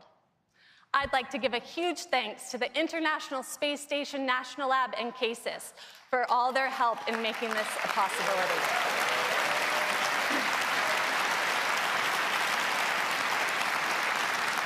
These are going to look incredible at home in 4K HDR. So that's tvOS. Apple TV gives you amazing picture and sound with 4K, HDR, and now Dolby Atmos. And the Apple TV app is the center of your video experience. Available on Apple TV, iPad, and iPhone, it's the one place to find all your favorite TV shows, movies, sports, and news. And with that, I'll hand it back to Tim. Thank you. Thanks, Jen. Apple TV 4K and tvOS look and sound awesome. You're really going to love it. Next up is the Mac. At Apple, yeah, we love the Mac. The Mac was the first computer that made powerful technology so easy to use and put the customer at the center of the experience. And of course, that remains at the core of all Apple products. For more than 30 years, the Mac has empowered people to create all kinds of amazing things, from the personal to the professional. Today, we're excited to take Mac a huge leap forward. The next version of macOS is chock full of new features inspired by pro users, but designed for everyone. I'd like to bring Craig back up to talk about it. Craig?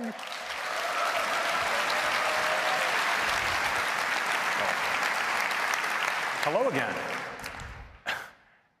It's true that macOS is the heart of what makes a Mac a Mac. And we want as many Mac users as possible to have access to our latest software. And that's why 6 years ago, with the introduction of OS X Mavericks, we began offering our macOS updates free for Mac users. And 2013 was also the year that we first introduced our California naming theme. Now, after spending a year by the ocean, we not only modernized the look and feel of macOS, but we headed to the mountains with macOS Yosemite. Now, as you may be aware, our naming of Mac releases is handled by our crack marketing organization. And as you probably noticed, they went on a 4-year mountain-bound bender. In El Capitan, we added Metal, our groundbreaking graphics technology. In Sierra, we brought Siri to the Mac and extended our capabilities and continuity. And last year, with High Sierra, we focused on deep technology, preparing the Mac for future innovation. Well, this year, we've made some striking changes to macOS. And we've left the high country for a place entirely different, but no less beautiful, and here still in California. And I'd like to take you there now. Our next release of macOS is macOS Mojave.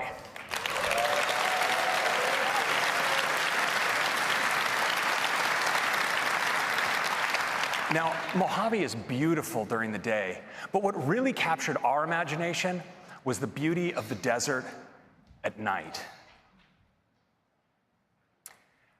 And this inspired one of our most distinctive new features, and I'd like to show it to you now.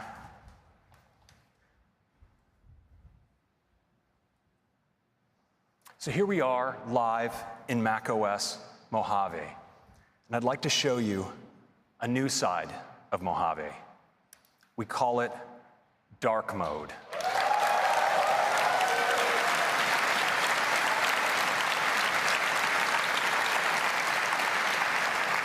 Now, as you see, dark mode is not just about the dock or the menu bar. It extends to your Windows Chrome, your sidebar, and even the content of the windows.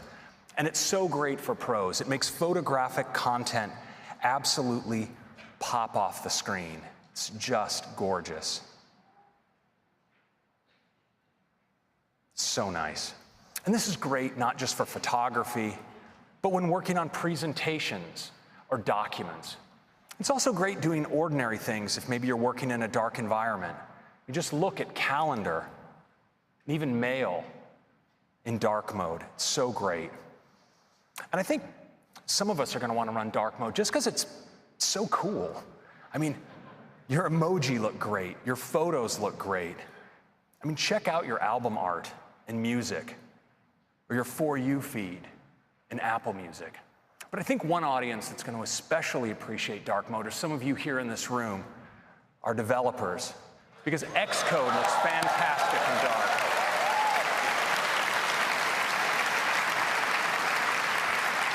Whether it's your source code or even interface builder and all of its inspectors, they just look fantastic in black. And that's a quick look at dark mode. Now, we were so inspired by this changing desktop wallpaper that we decided to add a new feature to Mojave that I think you'll enjoy. It's called Dynamic Desktop. And when you're using it, your desktop actually subtly changes throughout the day, from morning to afternoon to evening. It's really cool. Now, there's much more to Mojave that I'd like to share with you through demos, and it starts with the desktop. Now, the desktop is so crucial to how many of us use our Macs. When we have files that we're actively working on, we often put them on the desktop, but the result can be a desktop that looks something like this. And so now in Mojave, we have a really great solution, and we call it desktop stacks.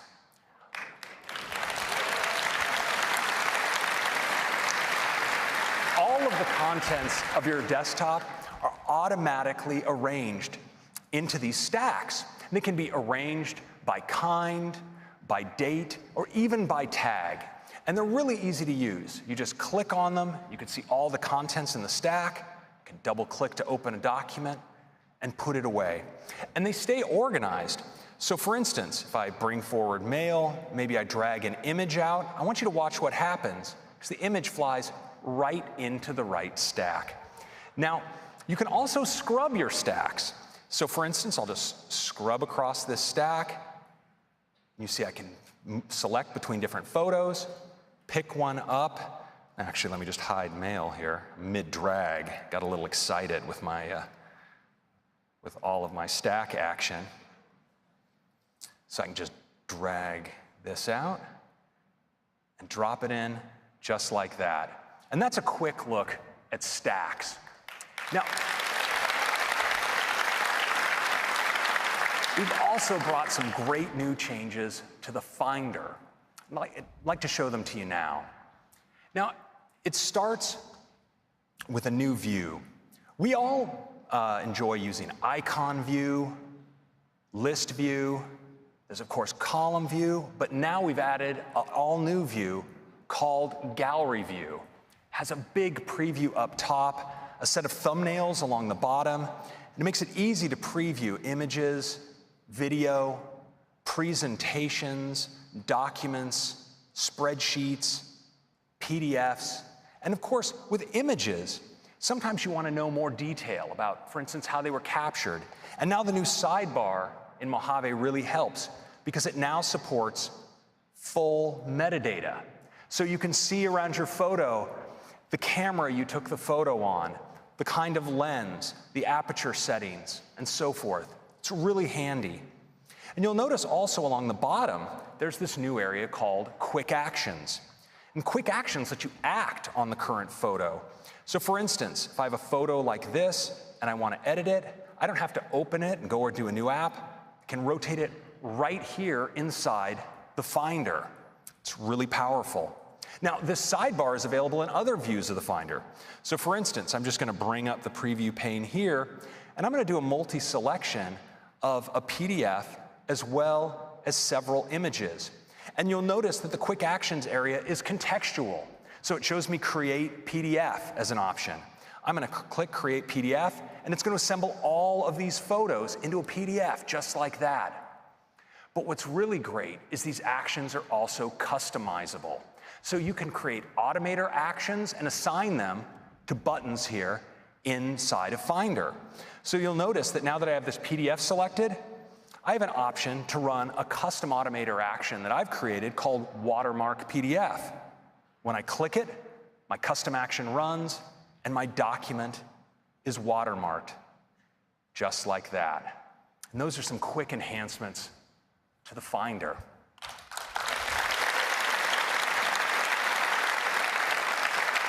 Now, a tool that I think many of us love when working with files is Quick Look. And now in Mojave, we've made Quick Look more powerful than ever by integrating markup. Let me show you how it works.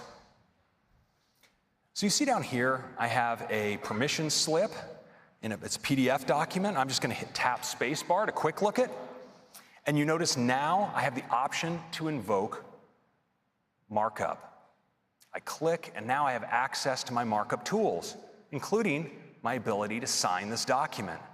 I can just drag out my signature like this, and I'm done. Now, this works for all kinds of files. So for instance, with images, I can rotate and crop. And with video, I can even trim right here inside of Quick Look. That's a quick look at Quick Look.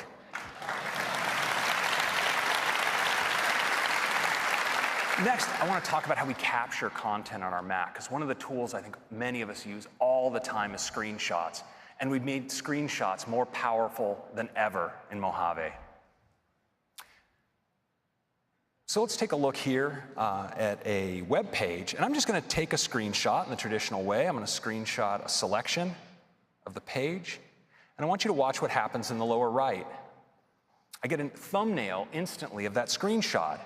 And when I double-click in, I get an accelerated workflow right into markup, where I have access to all of my tools. So for instance, if I want to create a magnification here, I can just drag that out,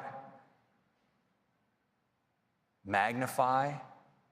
It's that easy. But now we've also made it easier to access a variety of tools. So when I bring up my screenshotting, you see I am presented with this HUD that tells me I could capture the entire screen, a selected window or selection, but we've also added screen capture for video right into screenshotting. Let me show you how that works. So I'm going to go to a web page here that has an animation running, and I'm going to bring up my screenshotting tools and say to record the selected area.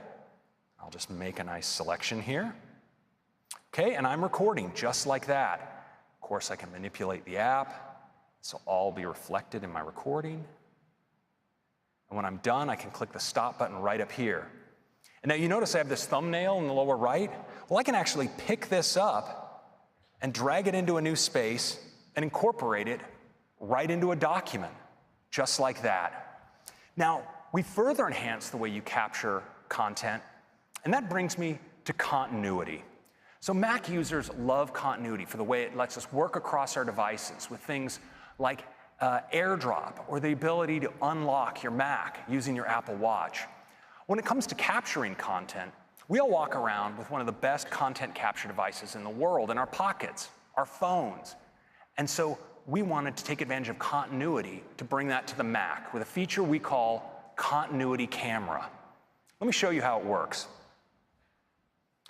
So here in my Keynote presentation, I have a space that's just waiting for a new photo. And I have my phone right here. Well, when I select this object, I can choose to take a photo. And I want you to watch what happens when I select this to my phone. It automatically, immediately lights up, ready to take a photo. So I can take one like this. And when I do, I can select Use Photo, and it appears directly in my document. Isn't that cool? Now, this works as well for scanning documents. So here I have a place where I could use a scan. Once again, I'm going to select from the menu, and this time Scan Document. Again, my camera lights up, this time right in my document scanner. I just scan like this. I can save it.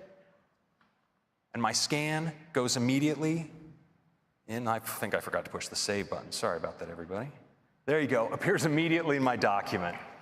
Thank you. And so just like that, I can take photos, stills, and even capture video. And this is a quick look at some great new features in Mojave.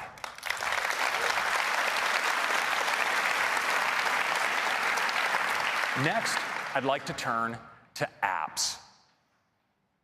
We are bringing news to the Mac. Now, news has all of the stories you've come to expect from news on iOS, and they look amazing on the Mac display. You get top stories picked by our editors, trending stories, you're personalized for you, and that's not for me. And you also get this great new sidebar where you can drill in and jump right to the topics and channels you follow. News is going to be great. We also have stocks coming to the Mac. Now, you get your stock prices combined with high-quality business news. It's delivered from Apple News. Shows you your watch list with your prices on the left, You can even drill into this interactive chart to get more information. And of course, great news. We're also bringing voice memos to the Mac. Now, voice memos is the most popular voice recorder on iOS. And so many of us use it to capture music recordings or lectures. And now that voice memos syncs via iCloud to your Mac, you can take those recordings that you make and, for instance, drag them right into GarageBand as the foundation for a song. Finally, thrilled to announce Home is coming to the Mac as well.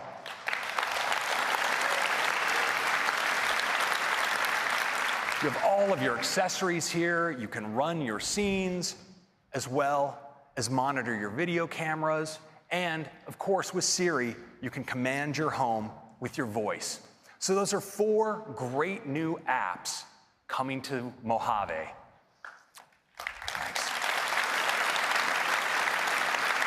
Next, I'd like to talk about security and privacy.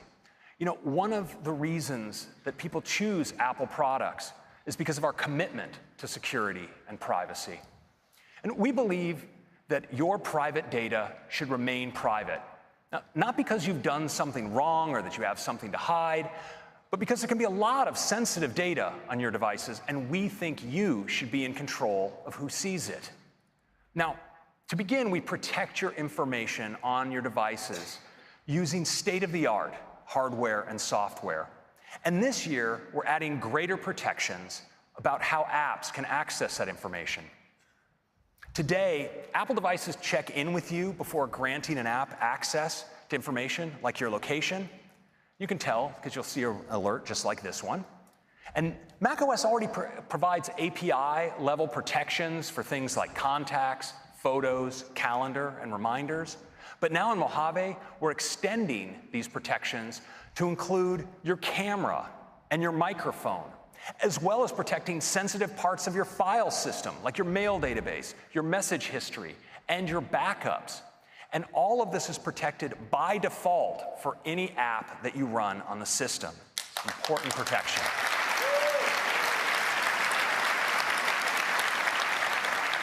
Next, I want to turn to some great enhancements to Safari. Because Safari works really hard to protect your privacy, and this year it's working even harder. Last year, we introduced intelligent tracking prevention to dramatically reduce the ability for apps to track you across websites using cookies. This is the kind of thing where you look at a product on one site, and then you move to another site, and somehow this is just following you wherever you go.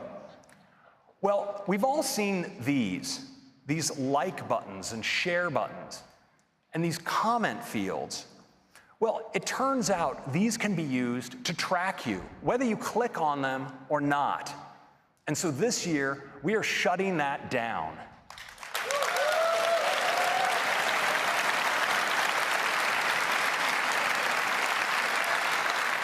Now, if you do want to interact with one of these, or one of these apps tries to access that information, you'll get this, and you can decide to keep your information private.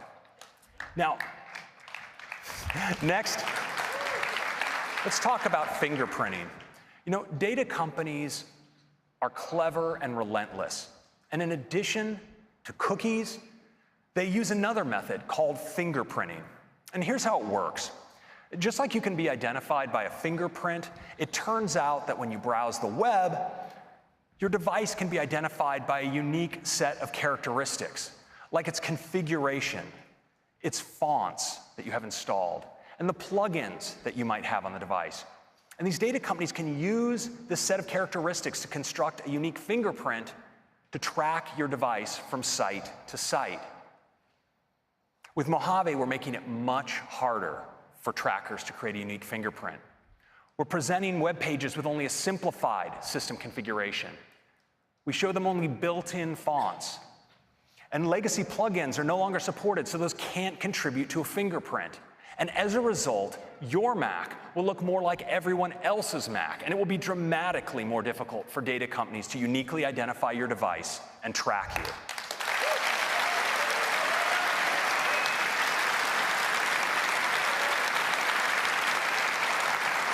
Now, we're bringing all of these new protections to Safari on both Mojave and iOS 12. Next, let's talk about the Mac App Store. And to do that, I'd like to invite to the stage Ann Ty, our product marketing manager for the App Store. Ann. Last year, we launched a completely redesigned App Store on iOS. Every day, we celebrate apps, games, and developers. We've written more than 4,000 stories for the New Today tab, and hundreds of them have each been read by more than 1 million people. The response has been incredible, and we've learned a lot. We've got a bunch of great new features coming later this year that we'll cover in sessions. This year, we are turning our attention to the Mac App Store. Since it launched in 2011, it's changed the way we download and install software for Mac, making it easy with one click. It's the biggest catalog of Mac apps in the world. It's also a trusted and safe place to download software, and trusting where you get your apps from has become more important than ever. Developers can distribute their apps to 155 countries and get worldwide payment processing, and it offers seamless software updates from one place.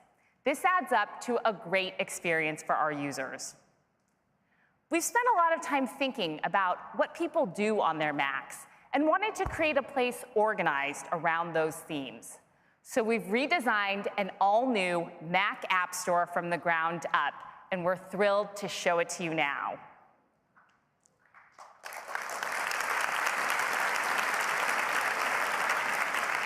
It's got a beautiful UI that should feel familiar, but new, and designed first and foremost to be a great Mac app. Starting with the new Discover tab, where each week you can find in-depth editorial about the best Mac apps through stories and collections, and see what's most popular with top charts.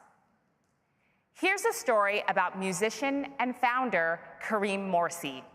Learn about how he uses his app, DJ Pro 2, and get inspiration for your own set. Helpful videos autoplay so you can see what apps are capable of before downloading them.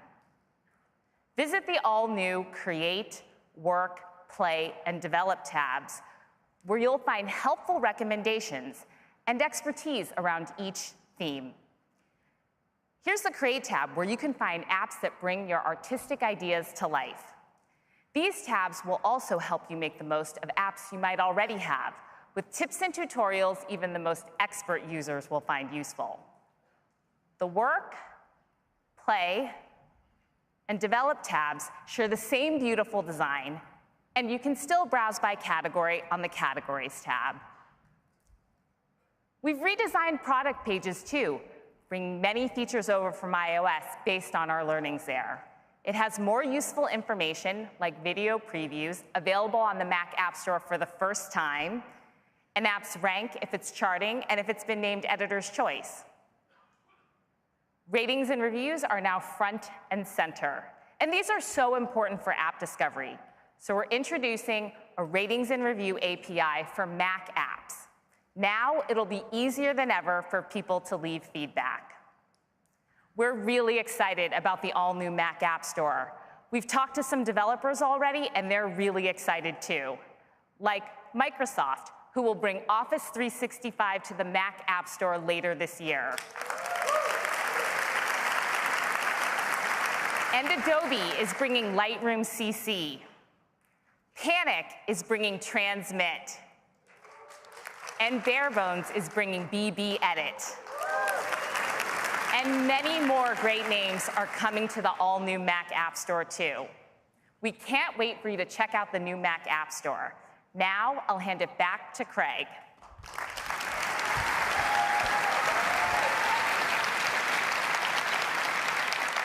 So we think the Mac App Store is going to inspire whole new generations of apps. And so we want to talk about some of the technologies that will be behind some of that next generation. We spoke earlier about ARKit. I want to talk about 2 more. And let's start with Metal.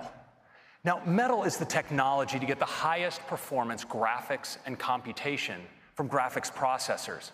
Metal was designed for modern GPUs. It's incredibly efficient. And that enables amazing console-level games like Fortnite from Epic to run great for the first time on mobile. But Metal also enables these games to scale to take full advantage of modern Macs. In fact, across iOS and the Mac, there are over 1 billion Metal-enabled devices. And we're constantly making Metal better. To bring the highest GPU performance and reach of all Macs, we've recently added support for external GPUs. And this is powered by Metal. And the results are truly mind-boggling.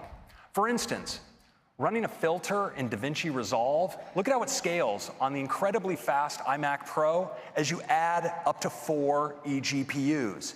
Now, the results are even more staggering when you take a 13-inch MacBook Pro and add eGPUs to it, achieving up to 8.5 times speed up. It's pretty awesome. Now, eGPUs also enable Macs to achieve all new levels of performance and realism in 3D rendering and gaming. Now, this beautiful forest you see here, this isn't a video capture. This is from Unity's new Book of the Dead interactive demo, and it's being rendered live right now on a MacBook with an eGPU powering this display. I mean, doesn't this look amazing?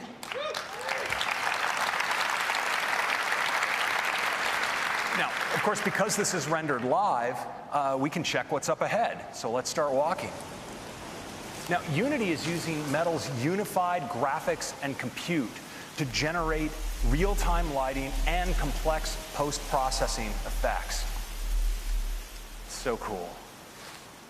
And that's all rendered live on a MacBook running with an eGPU. It's pretty great.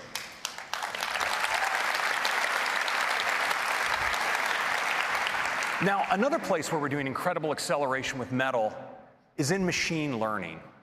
And today, ML specialists usually use one of these third-party libraries to train their models using servers. And now it turns out we can accelerate tools like this with our new Metal Performance shaders. We're seeing speed-ups of up to 20 times in using the GPU with Metal instead of CPU-based training. And while speeding these tools up is great, we actually think there's a better way for most developers. And that's training on the Mac you already have, using a great new tool we call CreateML. Now, CreateML is designed to let you train without being a machine learning expert. You can train vision and natural language models. You can bring your own custom data, and it's really easy to use because it's all built in Swift. In fact, you can use Xcode playgrounds to train your model. Just drag one in, their training set, and you can drag in your test set as well. And the training is all GPU accelerated, so it's incredibly fast. Now, as an example, we worked with Memrise. They're a developer who uses the camera to identify objects and speak them in multiple languages. And in the past, they would train their model with 20,000 images, and it would take them 24 hours to do so. Well, now, with CreateML, they can train that same model in 48 minutes on a MacBook Pro.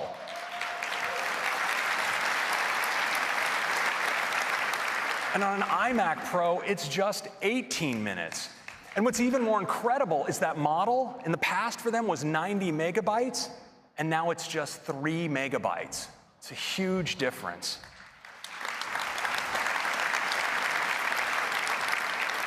Now, we also are making models run much faster on device using CoreML2. Now, CoreML is our technology for high-performance on-device machine learning, and now it's better than ever. It's 30% faster in on-device processing using a technique called batch predictions. And you can reduce your model size by up to 75% using quantization. And so that's CoreML and CreateML. You no longer have to be an expert in machine learning to build those techniques into your app. Now, these technologies are redefining what's possible in apps, and they're common not just to macOS, but also to iOS. And the fact that the Mac and iOS share so much technology has led people almost every year to keep asking us the question, are you merging iOS and macOS? So I'd like to take a moment to briefly address this question. No. Of course not. We love the Mac because and we love Mac OS because it's explicitly created the unique characteristics of Mac hardware, like the ergonomics of the keyboard and the trackpad, the flexibility in displays and storage, and because of the power it exposes, it makes the Mac able to accomplish almost anything. So we think that this question is actually coming from something else. You know, Mac users have access to a rich set of great native applications, apps that take full advantage of the power of Mac technologies. But Mac users also use apps based on other technologies. We routinely access web-based experiences like Netflix that build on WebKit, the standards-based web technology in Safari. And we also run sometimes cross-platform games built on technology like Metal. And all of these platforms enrich the Mac user's experience. But we think there's room for one more. And so we'd like to give you a sneak peek of a multi-year project we have going on, because we see a huge opportunity for the Mac to tap into the world's most vital app ecosystem. It's called iOS. I think you might be familiar with it. Now, there are millions of iOS apps out there, and we think some of them would be absolutely great on the Mac, and Mac users would love to have them there. And from a technical standpoint, it's actually a really good fit, because from day one, iOS and macOS have shared common foundations. But iOS devices and Mac devices, of course, are different, and the user interfaces are somewhat different, and so the frameworks underneath are as well. And that makes today porting an app from one to the other some work. Well, we wanted to make this much easier. And so we've taken some key frameworks from iOS and brought them to the Mac. And we've adapted them to specific Mac behaviors, like use of trackpad and mouse, window resizing, integration of things like copy and paste and drag and drop into the system services on the Mac. Now, phase one of this effort is to test it on ourselves. So this year in macOS, we've taken some of our own iOS apps, and we've brought them to the Mac using this technologies to make sure it works well. You've actually heard about several of them earlier today. And it turns out they make fantastic Mac apps, and we were able to bring them to the Mac with very few code changes. Now, this is going to be coming to you developers next year, so you can easily bring your iOS apps to the Mac. And in the meantime, we hope you enjoy news, stocks, voice memos, and home in Mojave. Now, we're really excited about Mojave. From desktop stacks to Finder with gallery view, to enhanced screenshots and markup, news and home on the Mac for the first time, stocks, and of course, the redesigned Mac App Store. And of course, there's even more. Like APFS now supports Fusion and hard drives, and Safari tabs can now have favicons if you want them there. And of course, group FaceTime. So that's macOS Mojave. I hope you like it. I'm going to hand it back to Tim. Thank you so much. Thanks, Craig. Thank you, Craig. What a huge update to macOS, and what an extraordinary morning. We got started with iOS 12, with all new capabilities, including taking AR further than ever before, bringing Siri to any app with Siri shortcuts and screen time, and cool new communication features like Memoji and group FaceTime, and watchOS, now with walkie-talkie, activity competitions, new workouts, new Siri capabilities, and so much more. And Apple TV 4K, now with Dolby Atmos, some great new partnerships, and the ease of zero sign-on. And you're going to really love those new aerial screensavers. And macOS Mojave, with all new dark mode, great updates to desktop and Finder, enhanced privacy and security, and a completely redesigned Mac App Store. The updates will be available to our users this fall, and there will be developer betas for each of them after the keynote this morning. Thank you. Now, before we close, we wanted to celebrate you and the amazing work that you do. So we went out and talked to some of the most important people in your lives, the ones that know you the best. And we made a short video, and I'd love to run it for you now.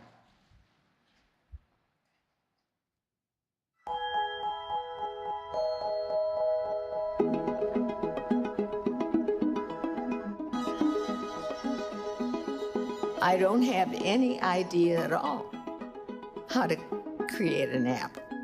I don't understand any of it. Thank you. Ask me another question. My son is a developer at Robinhood. My daughter Jyoti is a WWDC 2018 scholarship winner. My brother started and founded Yelp. Oleo. Timeless. One drop. Splitter critters. Homer, you gotta look at her. My brother Derek created the app Refugees and Immigrants, the Creative. The Collective. Why did I say the Creative? At Christmas time, when most kids maybe would want skis or something, he wanted computer books. He stayed in his bedroom making games while the other kids were outside playing. When she's really doing the coding, almost always we have to tell my daughter to stop. But then my daughter would be like, just give me another 10 minutes. You know, I want to get this solved first. When I watch him code, his eyes move in a weird way, and he's like totally focused. Even when my friends are over, I'd say, well, look at Christopher, look at him, and they'd go, wow. When he first came to us with the idea, we were like, okay, good luck. He started off in his small little one-bedroom apartment with next to nothing and sacrificed eating a burger and just have ramen just so that he could, and I'm like, just buy the burger. And he's like, no, that's $3 that I could put towards the app. Jeremy went out to build the first version of Yelp, and it was a total bust, total failure. She tried really hard on a couple different titles, and you've never heard of them. And, you know, that's a really rough feeling. That was definitely a low point for Jeremy, because it was like, hey, we got to retool and try again. What Jeremy did notice in the data was that people loved writing comments. And that was really the genesis of the second version of Yelp, which worked. You have to be really okay with waking up to failure.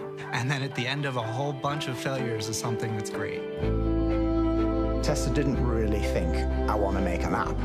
Tessa found a problem of food waste, which you could use the app to help to solve. Emma's grandma was diagnosed with Alzheimer's. She even forgot my daughter's birthday. So Emma tried to search for an app that would help, but she couldn't find it. So she said, you know, why don't we just do it ourselves? My husband was a diabetic. That inspired Jeffrey to do something about diabetes. And it's an answer to a lot of people's prayers. Jesse won the iPhone Game of the Year. I couldn't believe that he made it. I mean, to me, it was remarkable. She pulled out her cell phone, and I saw his app on her phone, and I was like, trying not to forget. For my wife, it's not just creating, it's really wanting to be a part of something big. The one lesson that I learned from Jeremy every day is just that determination, tenacity, the focus. He foresaw the impact that the iPhone was going to have, and he bet everything on getting an app for it. And I think that it was one of the most important things that Yelp did. I think he's made a big difference, and so do thousands of other people.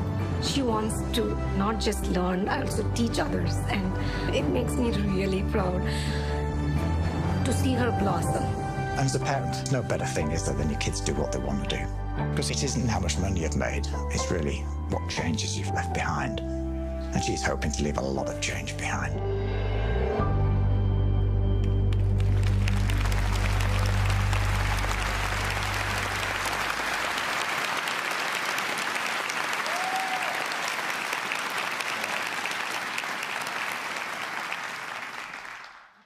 I love that video. And I'm pleased that some of the developers are in the audience this morning. Their stories are great examples of all of your passion and your creativity. We love the work you do, and the impact that it has on the world. It inspires all of us at Apple deeply every day.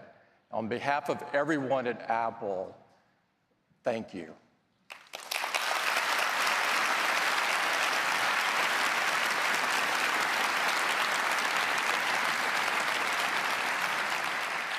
And I'd also like to thank everyone at Apple who made today possible. Days like this only come from years of effort and hard work and great sacrifice. And so I thank them and their families. Let's have an incredible week together. Thank you.